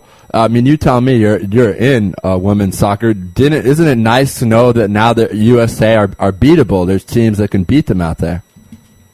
Yeah, it's interesting because for me, I'm saying, wow, Japan beat them. That means that other countries are progressing. That it's not only just the U.S. because they were able to develop first. It's now these other countries are having more women's programs, more support, and you can see other countries are getting better and better. And third world countries will eventually, get better and better. And even Israel, we're getting much better every year. And it's because we're getting more support and we're getting better training. And people are looking for women to be more than just soccer players, be better people, everything, just as a person. So it's really helping women's sports. And I kind of want to follow up on that. How would you describe the development in women's soccer in Israel just in your time with the team from day one to where you are today? It's been interesting. It's been a slow start, but you can definitely tell this year organization like Asina is really pushing for the younger girls, which is great. They just started for the older girls a summer league, like a Katrega 5-on-5. Something to do in the summer so that we're not just sitting around waiting for the next season. It keeps us moving, and it keeps the younger girls motivated. Now there's a summer league they can watch, and so little by little, they're really pushing the younger national teams, which is really great to see. And even in I think 2015, they're having the under-19 Women's Euro here in Israel. Wow. So it's going to be really great for us. In Israel, like the tournament will be held in Israel. Yeah. Oh wow. Okay. And what is your relationship with the 16-year-olds? I mean, or not necessarily your relationship, but just the Israel women's senior team. Do you guys go visit them? Do you guys go watch them to say, oh, look at that 16-year-old, she could be called up in 2 years? I mean, does your team always, recruit? Are you guys always looking to add more pieces to be more successful, for the next big tournament, the next year, or something that you can, be in a big stage tournament? Yeah, I mean, it's definitely what the IFA is trying to do, is look for younger players and develop them now to kind of have a basis for, the future. So of course there's younger girls who are incredible, and, they get called up to practice, maybe one or two. But, it's like a small country that it's really nice that the older girls can be in such close contact with the younger girls and really influence them to work harder, and even the girls can learn really great lessons from the older national team and see that there's potential. Yeah, and that's great to hear, because it's good to know that when your generation or your group of players decide to retire or don't get called up anymore, there'll be another group to take your place. And this is how things always really build with any program or franchise. You start off slowly, and if you have the right ingredients or the right people around you, you develop. I don't know if you're an NBA fan. It's a great example of the Thunder. 4 years ago, really one of the worst teams in the NBA at the cellar. They bring in a good general manager. Make the right decisions on who to draft. Obviously, it's a different situation in soccer, but I'm just trying to think of a comparison or analogy for our listeners, because we've been focusing a lot on this show on the finals. So I just thought I would bring that in. But we have about 3 minutes left, and we want to talk about the Euro with you, because you've been writing about it a lot on your page, on your fan page and Facebook. I know you're a huge fan, and I've been saying on all week that tonight is, in my opinion, the game of the tournament in the group stage, and that, of course, the Dutch against Germany. So I want to get your prediction and your thoughts on tonight's game. I'm so excited for this game, and I get crazy during the show. I'm obsessed, and I'm glued to my television. And this Euro, so far all the teams that I've been rooting for have been losing. So I wish I could say, I am a really big fan of Germany. I think the team this year is really great. So I'm afraid to say, they'll win, because I was really rooting for Holland. I was really rooting for the Czech Republic. I was really rooting for Sweden. And they just, Right, and of course, Sweden falling to Ukraine, Czech Republic. Czech Republic have they lost twice now? Or no, they won, I think, last night. Or did Czech Republic lost the first game to, there's so many games I'm trying to, in my head. I can't ask my co-host Ari, because he's not going to back me up. But yeah, Czech Republic is led by Peter Cech, one of my favorite goalies. Just signed a 4-year contract extension with Chelsea. So if Chelsea's extending your contract, you're doing something right. And he had that amazing save against Liverpool in the FA Cup. Some people still say it wasn't a save, it was a goal, but I'm going to call it a save. But another game tonight, an important game for Portugal, because really if they lose, they're out. If they lose, they're out. It's not even a question of, maybe. If they lose, they're 0 points. So they played pretty well against Germany. 1-0. I don't know how many people expected that. People thought Germany would kind of beat up on them more. Yeah. And of course, then Denmark got kind of the upset of the tournament against the Dutch. So Denmark would be happy with a tie, because then they'll have 4 points. But Portugal would really need to win to stay alive for the third and final game. So do you think Cristiano can finally give us some magic and do something that will, get all the people off his back? Because he hasn't done that well for the national team since he's been on it. Yeah. It's a much different thing when you play for your national team. Right. You're surrounded by different players, and I don't know, we'll see. There's other players on his team that I think can really do something special. Nani is, to me, an incredible player. Right. We'll see if Ronaldo can bring something out. I think if Portugal loses, it'll be a really big upset and a really big surprise. But also in the back of my head, a lot of other teams that I thought would win, I didn't, so we'll see. Right, and you talked about I'm not placing bets. Yeah, you talked about that Sweden game, which honestly was awesome, just seeing Shevchenko at such an old age be able to play. I mean, I was rooting for Sweden too because I'm a huge Ibrahimovic fan, and I like the Sweden national team. But at the same time, you just had to love, an old Shevchenko, playing in front of 60,000 people in Ukraine for the Euro, winning a game. A lot of people have called him washed up. I even think there was a joke. My friends in America who've been watching the coverage on ESPN have told me that Michael Ballack, the former Germany great, was he's of course doing the coverage now for ESPN, was making fun of Shevchenko for even getting the cap to play. And meanwhile, Shevchenko scores 2 goals, leads a Ukraine team that has really been expecting nothing, and it's been an amazing story. Before we let you go, I want to a little bit more on Euro. England has really been destroyed by Germany. They had, a tie against France. Not bad. Yeah, that was a pretty big surprise also. I mean, that was a really great game. And it's a tie that was just as surprising as the Spain and Italy, which was another really great game. Oh man, that's been my favorite game of the tournament so far. I'm also glued to the TV. It's kind of difficult. Sometimes we have shows here that go past 7, and so I've been trying to check everything out on online and get all updates, especially the game yesterday with Greece, and thank God Greece. I've been rooting against Greece and Croatia so hard, of course, because they shattered Israel's dreams of making the Euro. So the way I've seen it is, if you're gonna break my heart, then I'm allowed to root against you, because I actually went to the match with Croatia, and they're a good team, and Greece also is a good team. They've played horrible in this tournament, so I don't know if that makes Israel look good or bad. Who knows?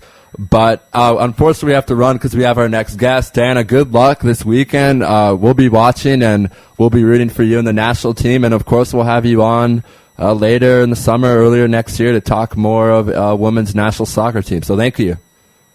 Great. Thank you so much, guys. All right, be well, Diana. All right, that was Diana Redmond from the Israel women's national soccer team. Always fun to talk about someone's career and then talk about a big tournament going on. All right, did you learn any new knowledge from that? I learned Diana's a nice woman. She is indeed. We're going to take a break. On the other side, it's Jim Williams from the Washington Examiner. This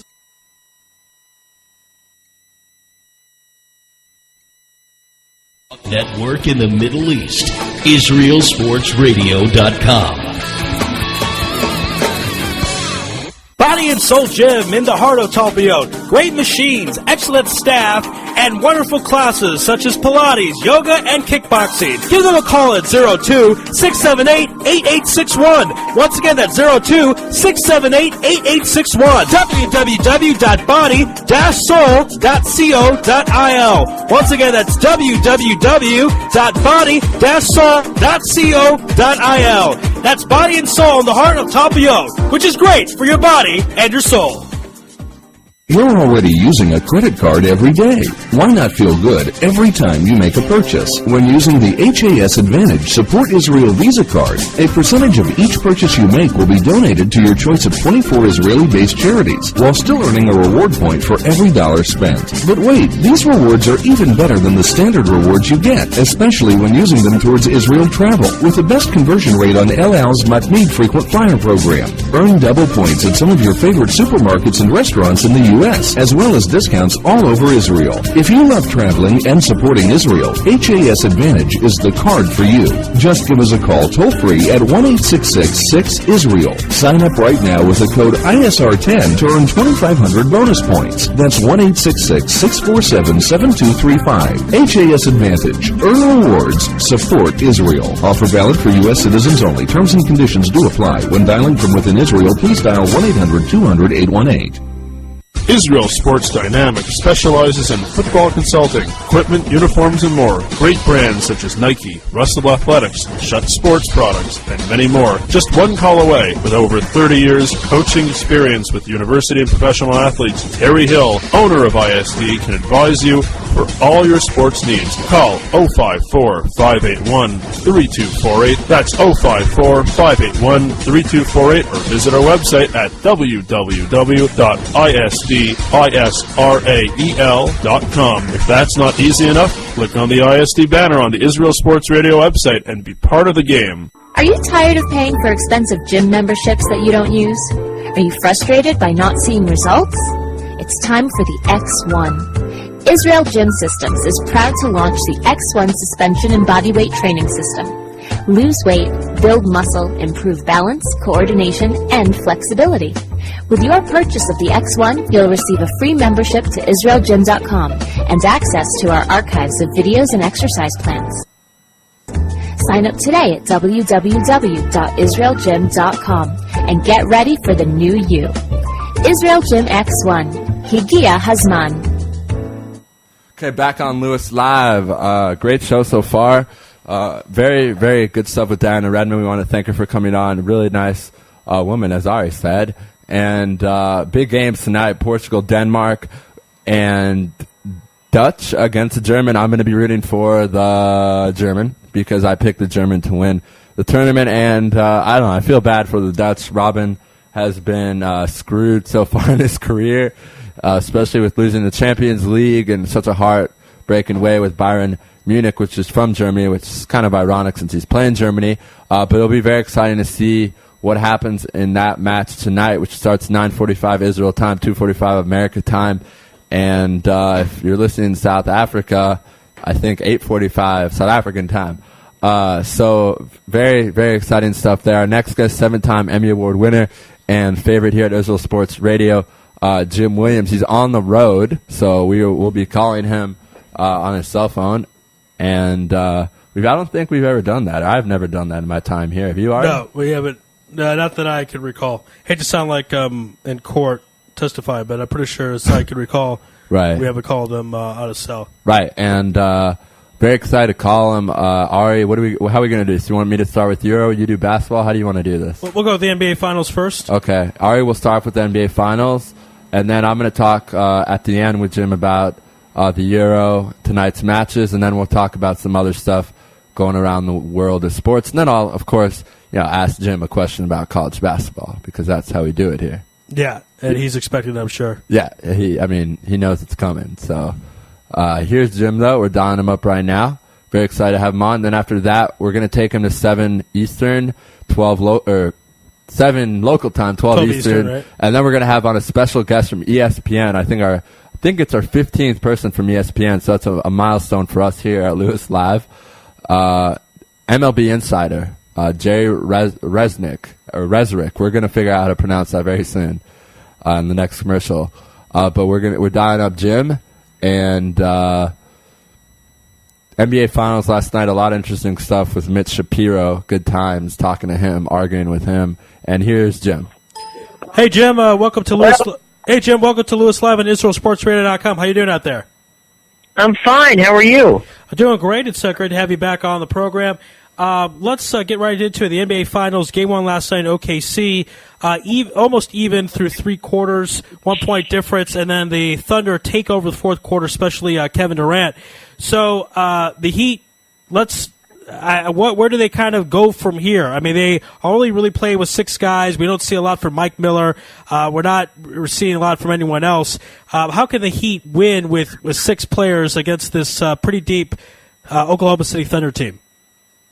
Well, I think, Ari, what they're going to have to do is just go and study the game tapes. I mean, there are certain things from a defensive standpoint that they didn't do in the second half that they could have made adjustments to. What they're going to have to do is decide who's going to guard Kevin Durant. And what they probably are going to do are rotate LeBron off of Kevin, and they probably will slide D-Wade over there and maybe even Bosh. The big three will try to limit him. But as you brought up, the key is that the Thunder have a very complete team, and they're going to have to come up with some concept of how to play the transition off of the missed shot. The quick rebound, the quick getting rid of the ball. One thing that he did not do last night, and it's possible they can adjust to it, is they didn't get back on defense fast enough. And most of that second half was, as you could tell, relatively open shots or quick, non-contested shots that they were getting because they were much faster on the transition from a missed shot of the Heat, missed shot to transitioning down the court and getting the quick points. So that's how they overcame the 13 points, and that's certainly how they are going to have to adjust and compensate to try to get good. This is a much better and much more complete and much more athletic team than Boston was, and that's going to they're going to challenge the Heat every possible way. But one game does not a series make, right. And so last night we saw them at their best, meaning the Thunder at their best, and we'll see what Eric Spoelstra and the Miami Heat do to adjust. Now, one of the things that's brought up earlier in the program, the Thunder have had a tougher road to get here. I mean, the Spurs are a championship caliber team. Miami got pretty lucky with the Derrick Rose injury and have had a softer schedule. So do you think perhaps the Thunder are a little bit better tested going into the NBA Finals because their level of competition's been that much better than Miami's? Well, yeah, I think that there's no question. The Western Division is a much deeper and tougher division all the way around. So for them to have lasted through the entire series, there's no question that they played better teams than the Heat did, and they played more complete teams than the Heat did. So, yeah, I would agree with that premise that the Thunder had a tougher way to get to the finals than did the Heat, and so now we'll see who gets their first ring, whether it be Kevin Durant or whether it be LeBron James. And, one of the things that we saw in the game last night, Russell Westbrook gets in a little skirmish with Shane Battier. That really seemed to set him off, scored 27 points, almost as many points to LeBron James. Is he going to be emotionally stable? I mean, last night it worked for him, that he was angry and he was able to channel that energy properly. But are you concerned with maybe a blow-up later on in the series where Russell's going to be out of control, maybe picking up, because of course picked up a technical last night, picks up two technicals another time and gets kicked out of the game? What are your thoughts about Russell Westbrook's mental capacity right now?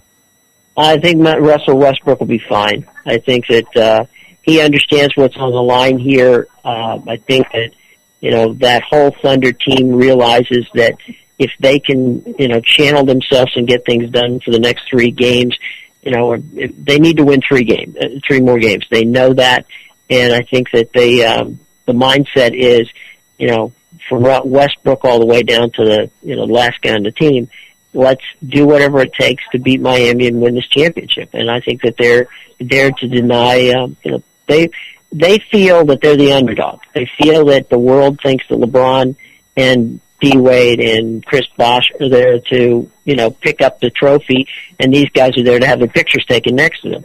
That is not the way it's going to happen, and the Thunder, want to go down, prove to the world that they're just as good, if not better, than the Miami Heat, which they did last night, and so now we'll see if the Heat can adjust. And one of the things you mentioned, they have to look at the game tape.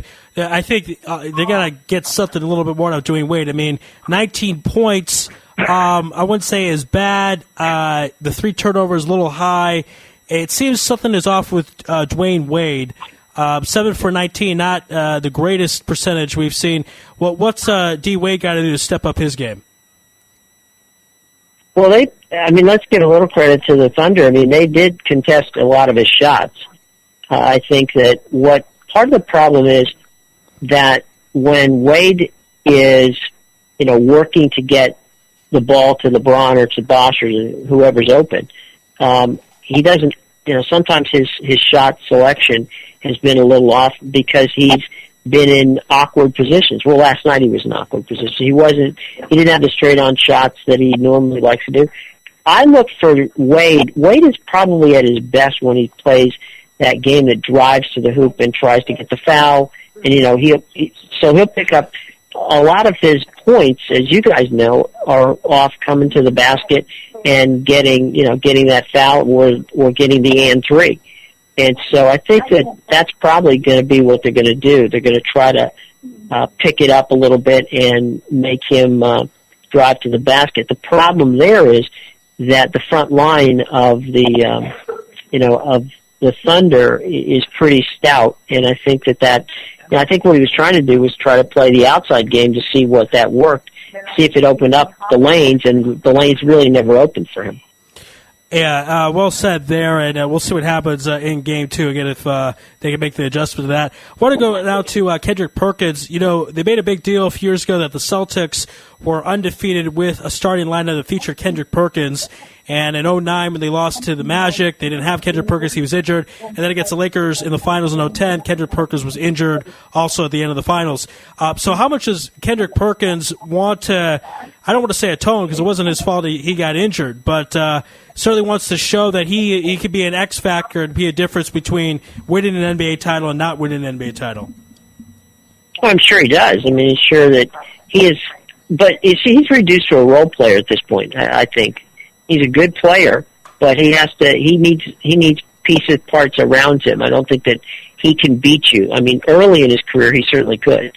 Back in, as you say, in 2008 and during that time, he was a dominant player. I think right now he can give you spurts, but he's not going to give you a ton of minutes. You're not going to put him out there for 35 plus minutes and get quality play. Okay, and so his job, I think, more also defensively is just to kind of clog out the middle, maybe block some shots if he can, be a defensive presence. Right. At this point. Mm-hmm. Let's also stick with the Thunder. Derek Fisher, he's looking for a 6th NBA title, really quite remarkable, 37 years old. Not scored a lot of points, obviously he only had 6 yesterday, but that's not really his role. What do you think he's telling the guys on the Thunder? Because outside of Perkins, this is their first trip, so what could Derek Fisher say to them? Oh, I think he can do a lot. I mean, he's the kind of guy who, explains to people in the locker room what life is like, with a championship. And, when you get these impassioned speeches of what it's like to be, to have that ring, to hold that Larry O'Brien trophy, to be a world champion, then add to that the situation where it's, how cool is it to beat, a team that has the superstars on it and nobody expects us to win. So you have that, us against the world plus his experience at being there and winning titles to say, look, here's how we played, guys. And he can be a very calming and, he can sit down in the huddle and help them out, especially when they get behind or, get down and things are not going their way. He can, inspire them as a, as almost like a second coach on the, both on the floor and off the floor with his, his understanding of the game. And one of the things we'd like to talk about is the business side of sports. So NBA Finals this time around, we have arguably the 2 best players, Kevin Durant and LeBron James. What do you expect the number to be for this NBA Finals series? Well, the NBA, both the Eastern and the Western Conference Finals had their highest numbers in the history of of the NBA. So from that standpoint, I would think that there's every reason to believe that we'll probably see the highest number in history for, well, maybe not in history, but certainly rivaling better than any finals we've seen in the last decade at least. It's ironic because 98, Jordan versus Malone, Jazz Bulls, that was the highest rating finals at the time. And then they went on a lockout last year, I believe it was one of the highest rated series, and then went on a lockout. But this season, it seems to be a bit of a rebound for the NBA. At 99, it seemed a little dismal, but this time around, I think they recover. I don't know about fully. What more will it take for the NBA to recover from kind of the public relations way they handle the lockout and kind of get the fans trusted 100%? Well, I think they've got the CBA in place now, so I think that'll help them. So it's just going to take a 6 or 7 game final wouldn't hurt them at all. Yeah. From that standpoint, but I think that people are going to. One of the great things we have here is we have an anti-hero. We have a Durant who is a guy who, has pretty much played by the rules, been a quiet guy, signed his max deal with OKC without, much in the way of any, bluster or anything like that, has been the scoring champion, I think, 2 or 3 of the last 4 years. And then you've got, the LeBron, James situation where he is the most polarizing, person in perhaps sports. You either like him or you dislike him. There are very few people who come down, in the middle on this. So I think that when you have Durant, Westbrook, and a great story like small market team like OKC, and they're facing, the big money boys of LeBron D. Wade and Chris Bosh, it's easy for fans to want to watch it because, in some regards, as much as they rooted for Michael Jordan to win, there's a lot of people watching this one to root to see Kevin Durant win a title before LeBron. Yes, sir. And Jim, you're on right now with Raphael. Great stuff there. Hey, Raphael. How are you doing? It's good to have you on despite being on the road. Yeah, I'm in the lobby of a hotel. Okay, well, we appreciate you not canceling the segment, sticking to our commitment every Wednesday. Yeah, it's my pleasure. All right, Jim. Ari was going to talk to you about that tournament. I'm going to talk to you about the biggest tournament in the world going on right now, and that will be the Euro 2012. Tonight is arguably the biggest match of the group stage. I don't know if you're going to get a chance to watch because you sound like you're doing something important and busy. But Netherlands-Germany, probably, the most anticipated game when the schedule came out a long time ago, and even more anticipated now since Netherlands lost that big match to Denmark. They got to win. Even if they tie, they have to be a good or solid Portugal team. Next, I believe it'd be on Monday or something around that. So it's kind of a must win for the Dutch, and it's against probably the best team in the tournament. So what are your thoughts on tonight's game at 2:45 your time, 9:45 our time? Well, I think without question that the Germans want to kind of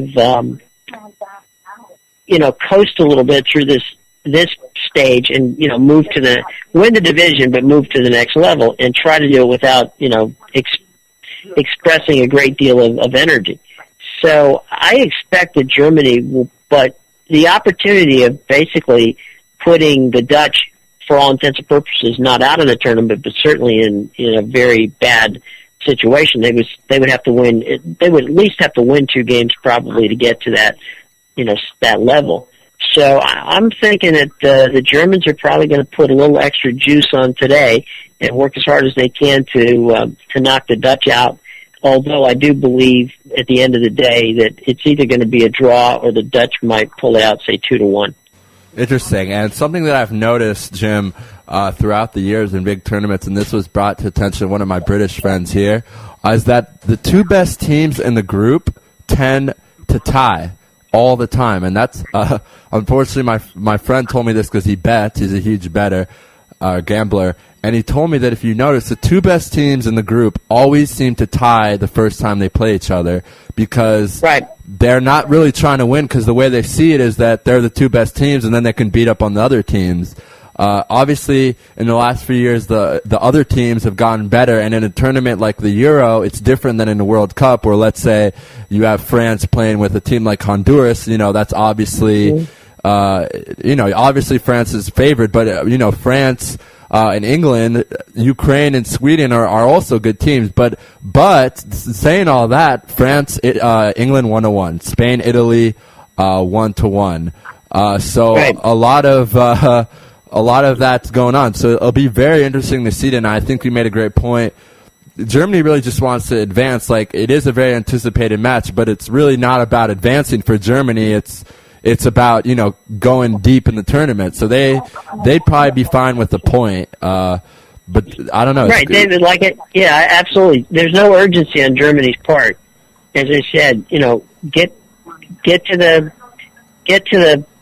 the knockout stage, and hopefully, a German team would want to win the division so that they don't fall into that second category. But if the opportunities are there, if for some reason the Netherlands, makes a mistake and leaves the opportunity there, believe me, they'll put the pedal to the metal down there and try to get that score, because they realize what getting the Netherlands out of the tournament would do for their chances. So I agree with you.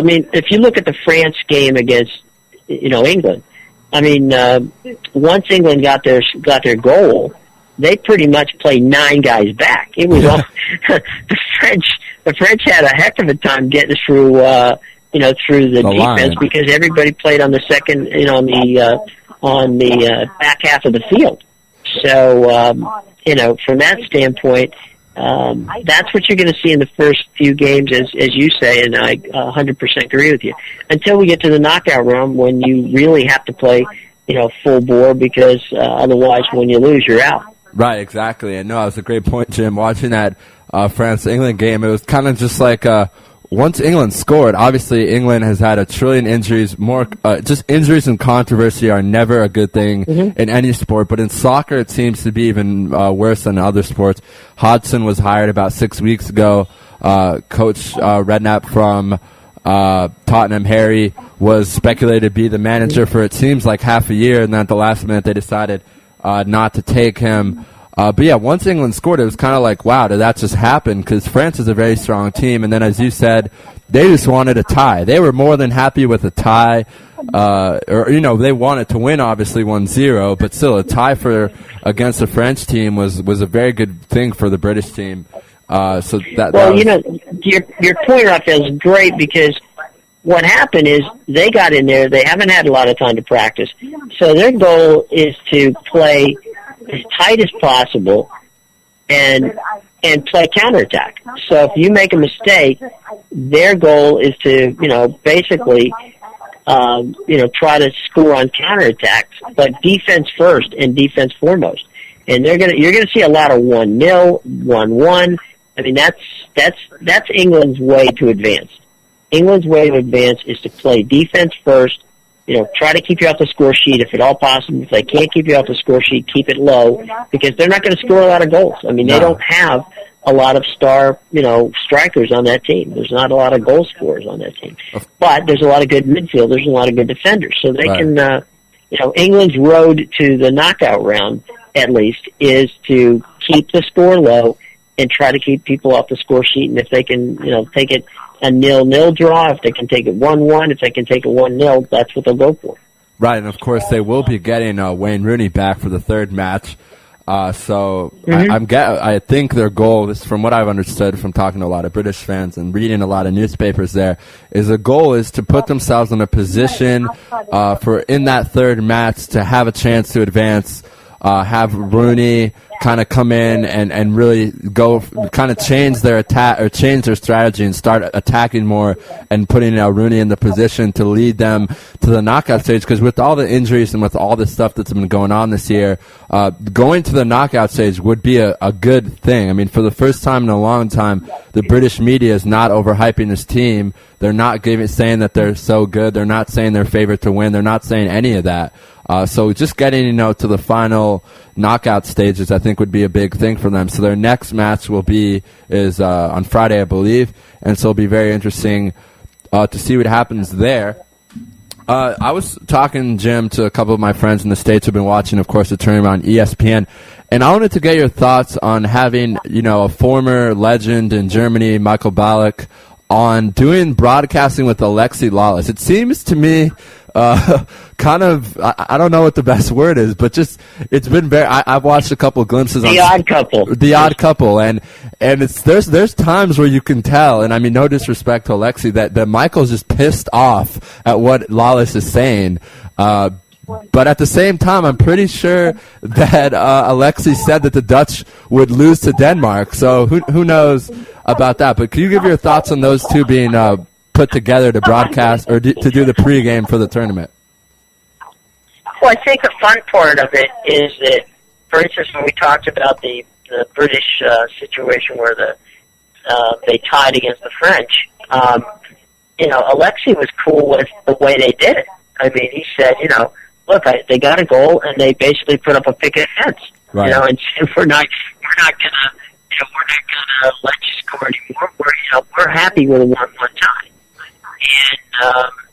And Michael said he didn't like it. Ballack said that without question, if you can't play, then you shouldn't be there. And Alexi goes, no, that's not the point. The point is to stay healthy and stay in the game until Rooney gets back. And when Rooney gets back, then then let the chips fall where they may. And so what we find is a very entertaining debate between the two of them. And I think that, Michael Ballack is much more, obviously, of an accomplished player than Alexi was. Yeah. But Alexi's insight into the game is good because, to be fair to Alexi, I mean, he's watched a lot of soccer.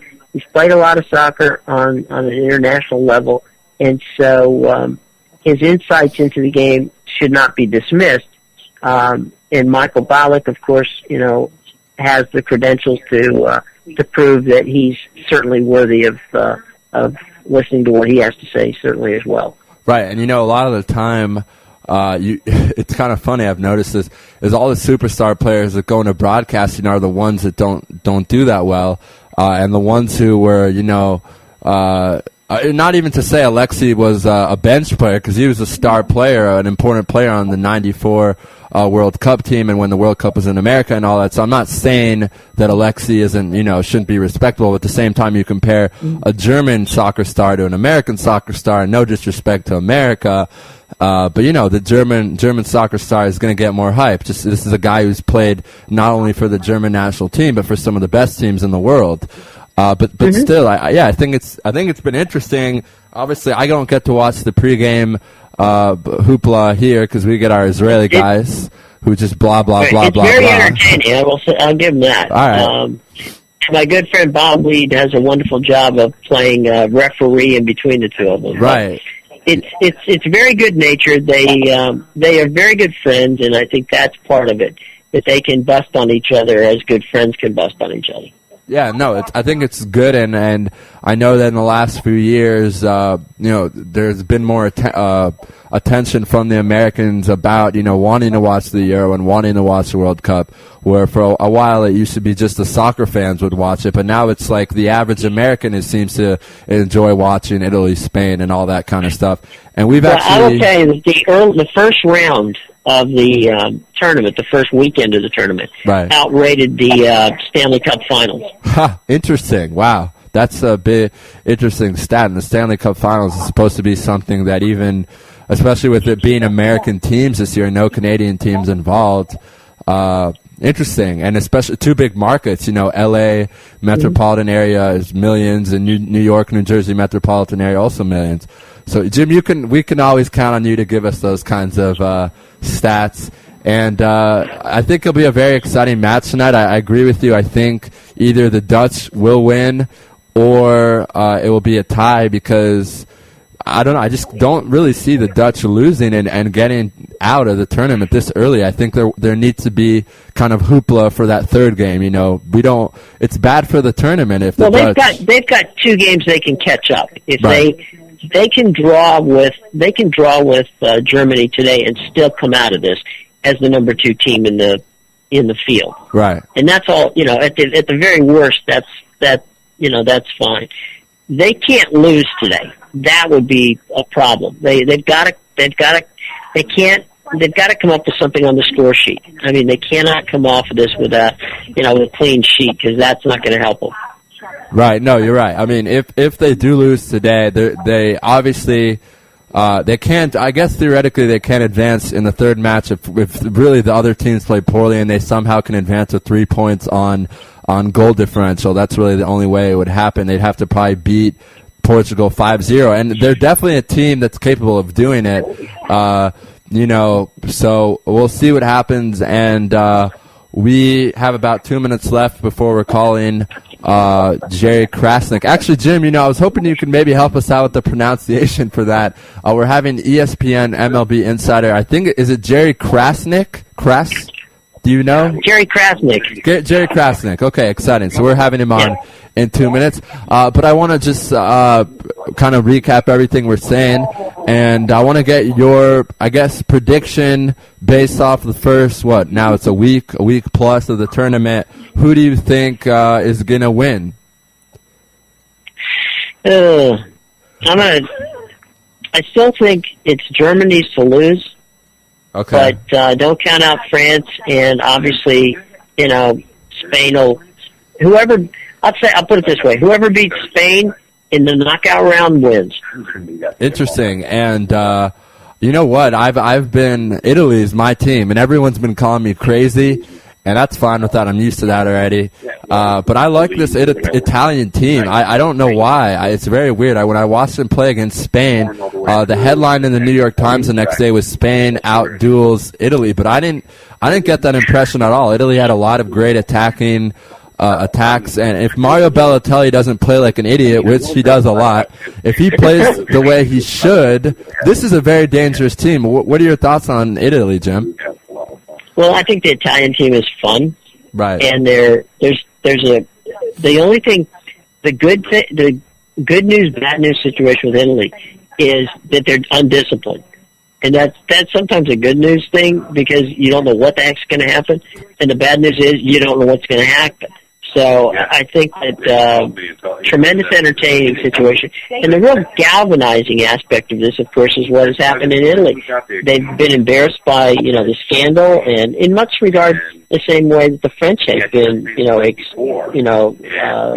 has had that issues where, the French had such a bad result in South Africa, so they want to come back and they want to show the world that they can play. Much in the same way that the Italians want to say, hey, look, yeah, there was scandal, yeah, we almost didn't make it here, but you know what, we're here and you're gonna have to deal with us. Yeah, exactly. I mean, and I don't know. I just, also they had another match fixing scandal there. So they have a lot of pressure against them. And if you look at this team, a lot of players, this is it for them. There's no way they're coming back. Buffon is very, very old and for a long time was considered the best goalkeeper in the world. Pirlo just won the Serie A with Juventus this year, and Pirlo is one of those guys who I love his long hair as long as his play. He's a great player. And then, up front, Balotelli and Cassano, two young guys who have a lot of talent. And Donatelli, of course, came in, and he's a legend in Italy. He's been playing there for years. I think he has 300 goals in the Serie A, and he scored that goal. So we'll see what happens. It's going to be a great tournament. It's been a lot of fun, Jim. Yeah, Jim, we certainly appreciate your time here on Louis Live on IsraelSportsRadio.com, and we're looking forward to doing it again next week. Look forward to it, guys. Tell Jerry we said hi. He's a great guy. You're going to enjoy him. All right, thanks, Jim. Be well out there, Jim. Bye, guys. All right, that was Jim Williams from the Washington Examiner. We're going to stay here, not break for commercial, and go a special bonus segment here. But yeah, very special. Jerry Krasnick.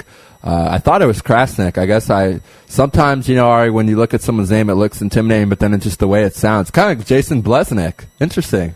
Right, same type of thing. Yeah. So Jerry Krasnick, we have two numbers for him. So we're going to dial him up right now. ESPN MLB Insider. I think Ari's going to, I'm going to start off, and then Ari will come in at the end. Ari is going to go in the green room and do some stuff for the station. Right, Ari? Sure. Yeah. Okay.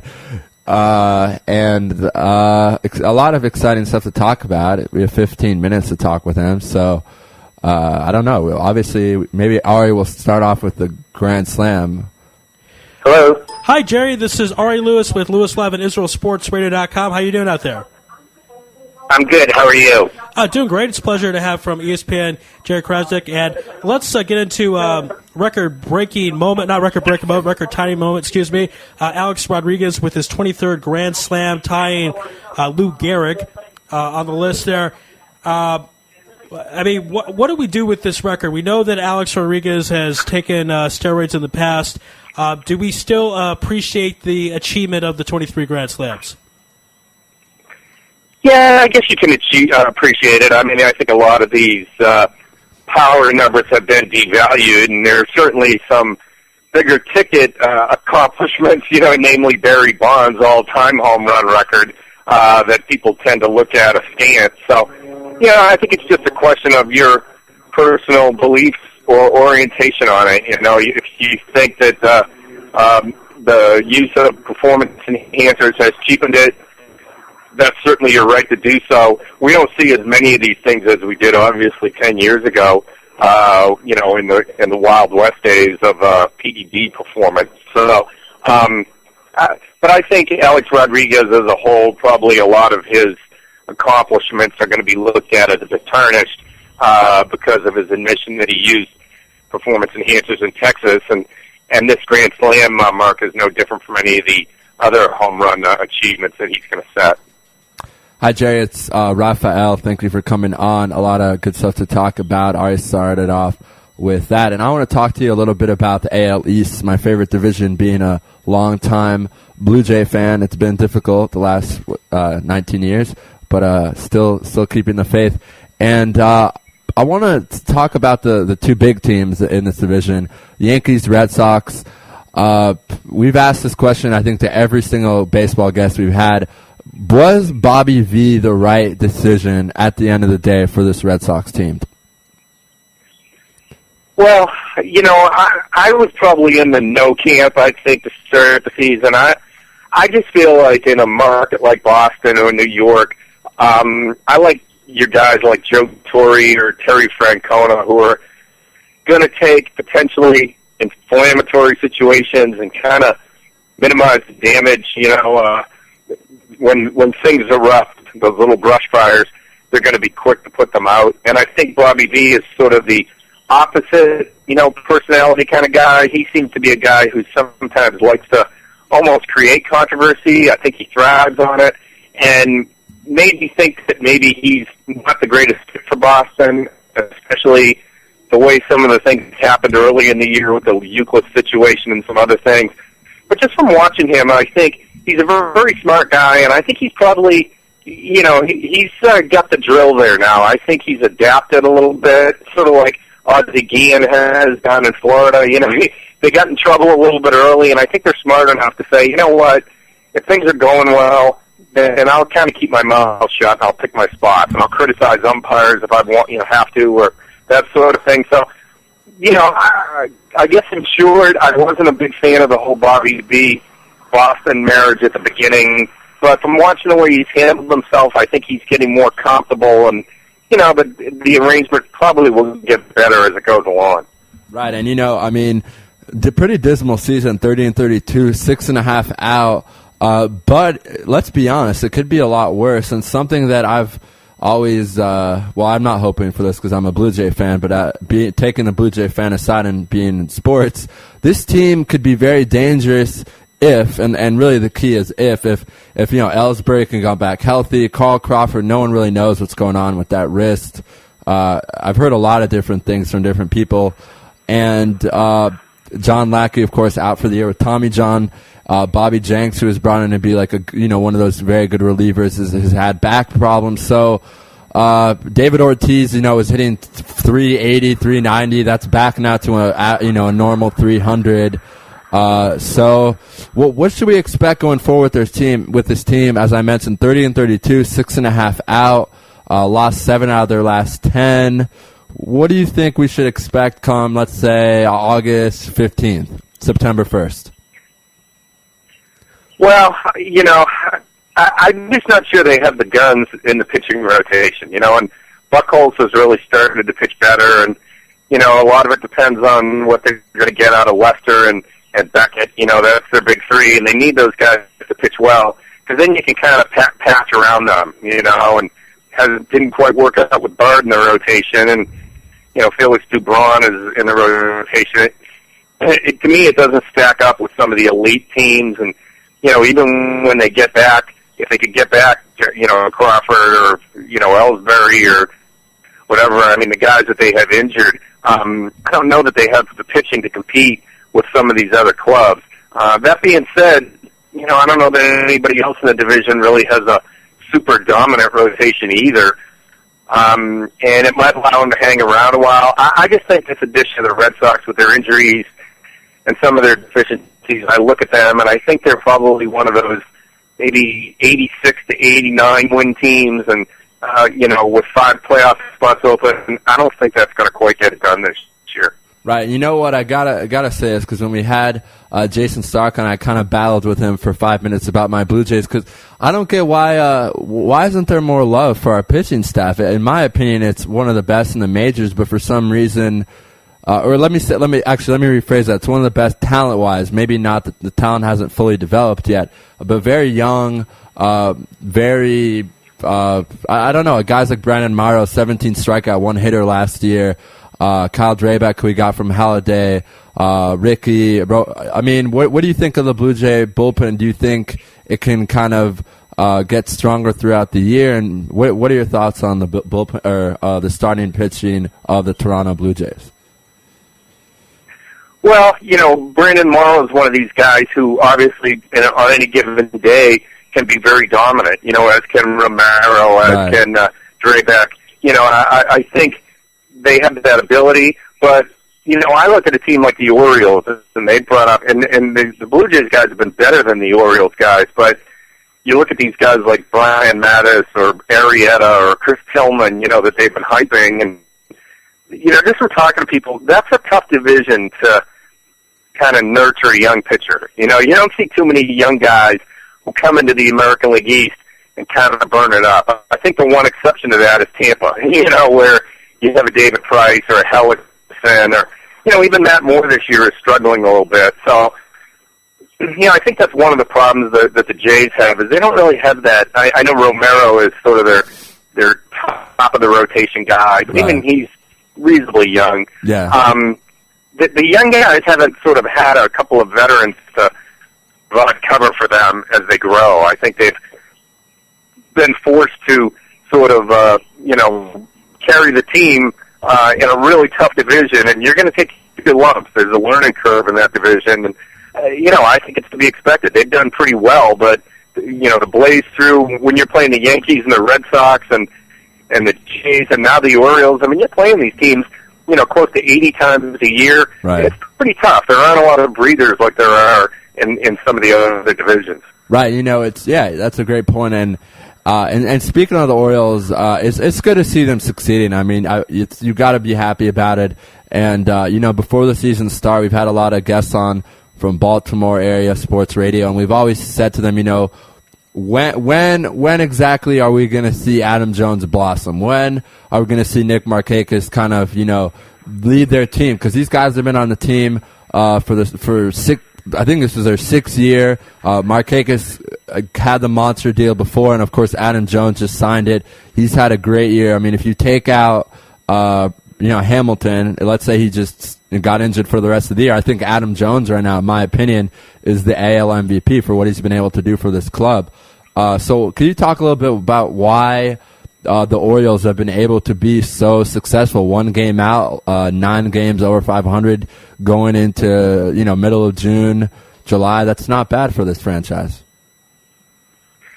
Well, I think it's a combination of those things. Like you mentioned, you think about this. I mean, teams are supposed to be strong up the middle. They're contending teams. And you look at the Orioles, and they got Matt Wieters, who you could say, look, he's one of the top, handful of catchers in baseball now. When you look at the defense and offensive side of the ball, I mean, he's certainly in the top 6 or 8. Adam Jones is one of the top, along with Granderson and Matt Kemp and, a few other guys. He's one of the top center fielders. And Brian Roberts just came back from a concussion. And, if he plays and J.J. Hardy, I think he had 30 homers last year. That's pretty strong up the middle. You don't see too many teams with 4 guys that good. I mean, I think if you go through all 30 teams in baseball, that might be the best up-the-middle group you have. And so, that's a big starting point that's positive. And I think the Buck Showalter influence you can't underestimate. Right. He's a guy who really, very professional, gets his guys to play hard. They played hard at the end of the year against Boston to knock them out. And so, there's a real sense of pride there and excitement. And I keep saying they're going to fade. They haven't faded yet. I don't know that they have enough pitching either to get through the season, but they're moving in the right direction. And they got Dylan Bundy in the minor leagues, who might be the best pitcher in the minors, who's probably not too far away. So that's going to be exciting for them, too. Right, and speaking of another team that's used to losing, really, really used to losing, the Pittsburgh Pirates, who they did this last year, if I remember, around the same time I think they were 4 or 5 games over 500. They were in first place, second place in most of June. Here we go again, 32-28, 1 game out from the Reds. A.J. Burnett has pitched, I don't want to say perfect, but 6-2, 3.61 ERA. He definitely wasn't able to do that for the Yankees. Maybe he likes that he's not in, I feel like there was so much pressure when they acquired him from the Blue Jays on Burnett that he just could never live up to it. So he seems to be doing well with the Pirates. Is this a team that, I don't know, can outlast the Reds or outlast the Cardinals to finally make the playoffs and end the losing in Pittsburgh? No, I don't think they are. I mean, I hate to rain on their parade. I think it's probably sort of similar to last year. Clint Hurdle does a really good job, and I think pitching coach Ray Searage is probably a pretty underrated guy because he gets a lot out of some of these guys too. And James McDonald and as you mentioned, Burnett, and but I think their issue is they don't score any runs. They're really an offensively deprived team, and when you look at the lineup, I mean, you see Andrew McCutcheon, who's an elite all-star caliber guy. And then you have guys like Neil Walker and Pedro Alvarez, homegrown guys who are pretty good players. But you look at the team overall, and I just don't think they have enough guns, and I don't know that they have enough offense. I think a club like the Reds, the Cardinals, even the Brewers probably should be better than them. I think they're probably a third or a fourth place team. They just need to develop more hitters, and unfortunately they have really good pitching not unfortunately, but their guys in the minors, their strength is pitching. So they just don't have enough bats, and I'm not sure how they're going to find them because they're not a team that can go out in free agency, and they certainly don't want to trade away their young prospects to get bats. So I think eventually that lack of offense is going to catch up with them. Right, yeah, as you mentioned, Andrew has had a great year, I think, in the 315, 320 range in average and leading his team in pretty much everything, RBIs, home runs. This question I've been really excited to ask to you because I've been watching a lot of ESPN here in Israel, and this seems to be the hot topic now in the United States, so it's great to ask someone who, is so involved and, really knows you're the insider of ESPN, so this is exciting. Mike Trout versus Bryce Harper. That's the huge argument since Mike Trout's been called up. 10 wins in a row on the road for the Angels. Pujols looks better. I don't know if that has to do with it, but this Angels team starting to play to potential. I think Mike Trout and Bryce are around the same age. I think Mike Trout's a little older, both 1920. I think this is very exciting for baseball. To have these two guys, one West Coast, one East Coast, on not necessarily the biggest market teams, Anaheim Angels, Washington Nationals. If you were a GM of, your own team, Jerry, right now, who would you draft at number one to, say, I want to build my franchise around this guy? Yeah, honestly, I hate to cop out on this, but I think it's almost like back in the 90s when we saw Barry Bonds and Ken Griffey Jr., it's kind of like, can you go wrong either way? Honestly, I see a little bit more of Harper, and I just love the way Harper plays. I think his power is extraordinary. But I watched Trout the other night. He had a long home run. His speed is incredible, and, I think he'd probably win some extra points for being able to play center field and cover some ground there. So, honestly, to me, it's a coin flip. They're so close, and the potential for both guys is so great, and they just both seem at home in the big leagues. Nothing seems to faze them. They're the kind of guys who they're called up, and even when they struggle, you get the sense that they're not going back. So, I can live with either guy certainly.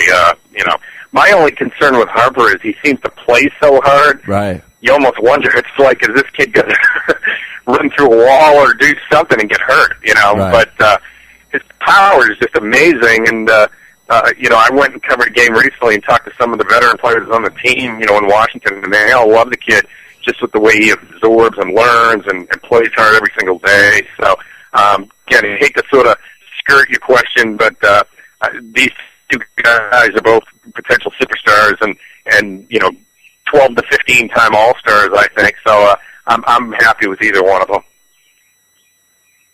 Okay, and it's a good answer. I think anytime anyone's been asked a question, it's a tough question to answer. And for a while, Mike Trout wasn't even in the picture. He seems to, I think he's hitting 500 in June. Just crazy numbers. And of course, I said you're right now the baseball writer for ESPN Insider. You've worked at a lot of different places, Denver Post, Bloomberg News, covered the Reds in Cincinnati.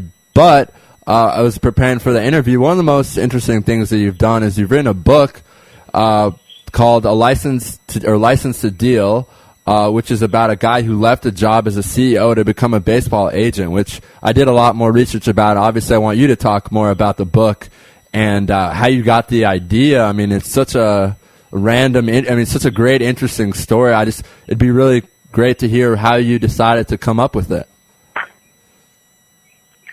Well, I have covered baseball for a long time, and I've always been sort of fascinated by the dynamic of agents and players. I think in baseball, the agents have much more influence and, involved in the game in a lot of ways that the average person doesn't really understand or know about. So I tried to, I just thought it would be an interesting book to maybe try to get a guy who was an agent, maybe a smaller agent, not a Scott Boras or somebody that everybody knows, and sort of show people what it's like to do the job through their eyes. And I wound up hooking up with these guys, Matt Sosnick and Paul Cobb out in San Francisco have had an agency for about 10 years now. And Matt's actually, he's Jewish. He's a strong Israel supporter, too. I mean, it's a big cause for him. He's as passionate about that as he is about baseball. And we spoke by phone, and he, I think the thing that sort of appealed to me was he represented a young pitcher named Dontrell Willis at the time, and they were very close. And Dontrell and some of his other players had the agency logo tattooed on their arms, which, I'd never heard of, that kind of loyalty between players and agents. And so I followed Matt around for a year and a half, and he was amazingly open. He allowed me to see every aspect of his agency, good and bad, and sort of the cutthroat aspects of it, and wrote the book actually in 2005, and it's been out since.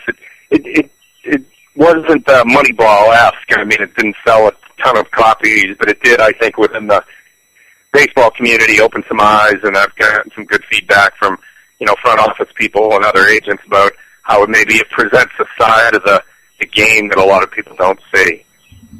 Yeah, and I mean, with everything going on lately, with the movies about the agents and stuff, it's very interesting to read a story, especially about a guy who left. I mean, it's not even a story about an agent; it's about someone who left, their past life to join a new career. And I was reading up on, I'm just gonna get his name. Matt Sosnick, and he now has a great clientele. I think he has 40 MLB players. So that's great to see that he can make the transition and succeed. A lot of people try and become agents, and it doesn't work out. So that's very exciting. And we're running out of time, so we like to do this on all our shows. We like to get predictions. So we're going to put you on the spot, Jerry, and we're going to have you tell us who's going to win each pennant, and then who we're going to see in the World Series, and who's going to win the 2012 World Series. Wow. Well, I probably shouldn't change my preseason pick, I guess. And I'm trying to remember my American League pick. I think I picked Texas and Arizona in the World Series. Wow. And I loved the Rangers pick for about a month, and now it's not looking quite so great. But, I'll still stick with them. I think they're having a lot of pitching injuries and some other things, but they've been there before, and, Ron Washington's a great manager. So I'm going to go with the Rangers. I think in the National League, Arizona's probably not looking like a great pick anymore. It's a tough call in the National League. Could be Washington, I guess. Maybe even a team like Cincinnati. I think kind of an off-the-wall pick, but they are starting to get some pitching. They got a great player in Joey Votto. Right. Jay Bruce. They got some talented guys and a great reliever in Chapman. So I think the National League's a little bit more of a scramble at this point, but I'll stick with Texas since they were my pick at the start of the season, and I don't see any other dominant teams in the American League, certainly at this point. So I'm going to stay with the Rangers. I like the Reds pick. Also, Brandon Phillips, a guy who's a great defender and plays hard. And yeah, of course, Votto and Bruce, and decent starting pitching from the Reds. It'll be interesting to see what happens there. And the Rangers, 2 World Series in a row. So I think that's a pretty good pick, and we're going to hold you to it, just so you know that. We put everything down on record here, and we are putting down now on paper that Jerry Krasick from ESPN is picking the Rangers to win. Yeah, I picked them in the spring, so it's funny. I mean, the Angels might, for all the talk about the Angels being a disaster and the Rangers running away with it. It's amazing how they're getting closer and closer to each other. Right. It seems like it just goes to show that things can really change in the baseball season, and teams that you think are great. I know Jason Stark picked the Tigers and anointed them, and he's a little dubious about that pick right now. So things have a changed, and certainly a month or two later. And we just found out that I just got my report that Brandon Morrow is headed to the DL, so that's bad news for my Jays because he was pitching really well, 7.43 3 ERA, leading the team, I think, in wins and in ERA, or maybe Ricky was tied with that. But we'll see what happens. Baseball's a long season, and we'll see what happens. All right, Jerry, we got to run, but we certainly appreciate your time here on Louis Live at Israel Sports Radio. We'd love to do it again with you in the future. Sure, guys. Thanks for having me. Have a good day. All right, Jerry, be well out there. That was ESPN's Jerry Krasnick. We thank him for his time. We've now come to the end of our show. Want to thank everyone who was been on the show today, and thank everyone for listening. Of course, our first guest was Jason Belznick from NBADraftChat.com, breaking down the NBA draft. Blesnick. Jason Blesnick, right. Yes. Breaking down the NBA draft, and he thinks that it was maybe a little weird that the Hornets got the pick, but that's what it is, even though the NBA holds the team. Wait, all right, hold on. I want to talk to you, but we have 2 minutes left. The NBA does not own the team anymore, though. So how is it? They owned the team when they got the first pick, and then they sold it. No, they sold it before, though. No, it was NBA owned. No, because Benson was at the draft there. Benson already owned the team. That's why it was such a big deal that they gave themselves the pick, because the value of the team went up. That's what was talked about.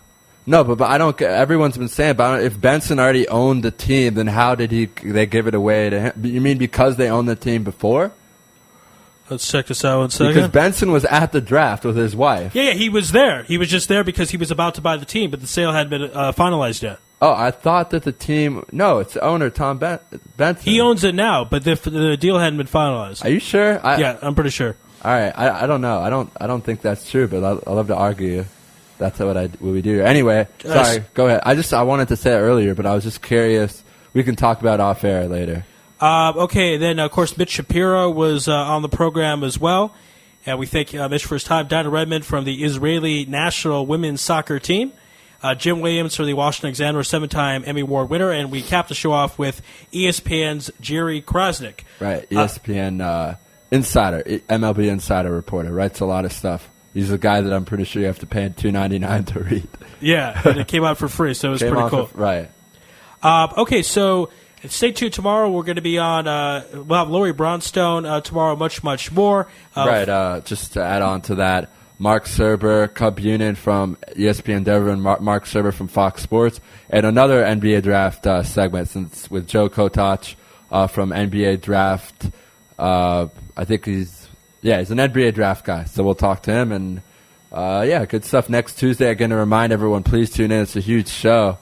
Kevin Gilbride of the New York Giants, offensive coordinator, will be joining us, along with Charles Swerke, who's the Chicago Bulls play-by-play. So it's going to be a great show next Tuesday. And I'll let Ari say goodnight. So stay tuned for some great shows later on next week and tomorrow as well. But that's it for tonight. God bless and good night.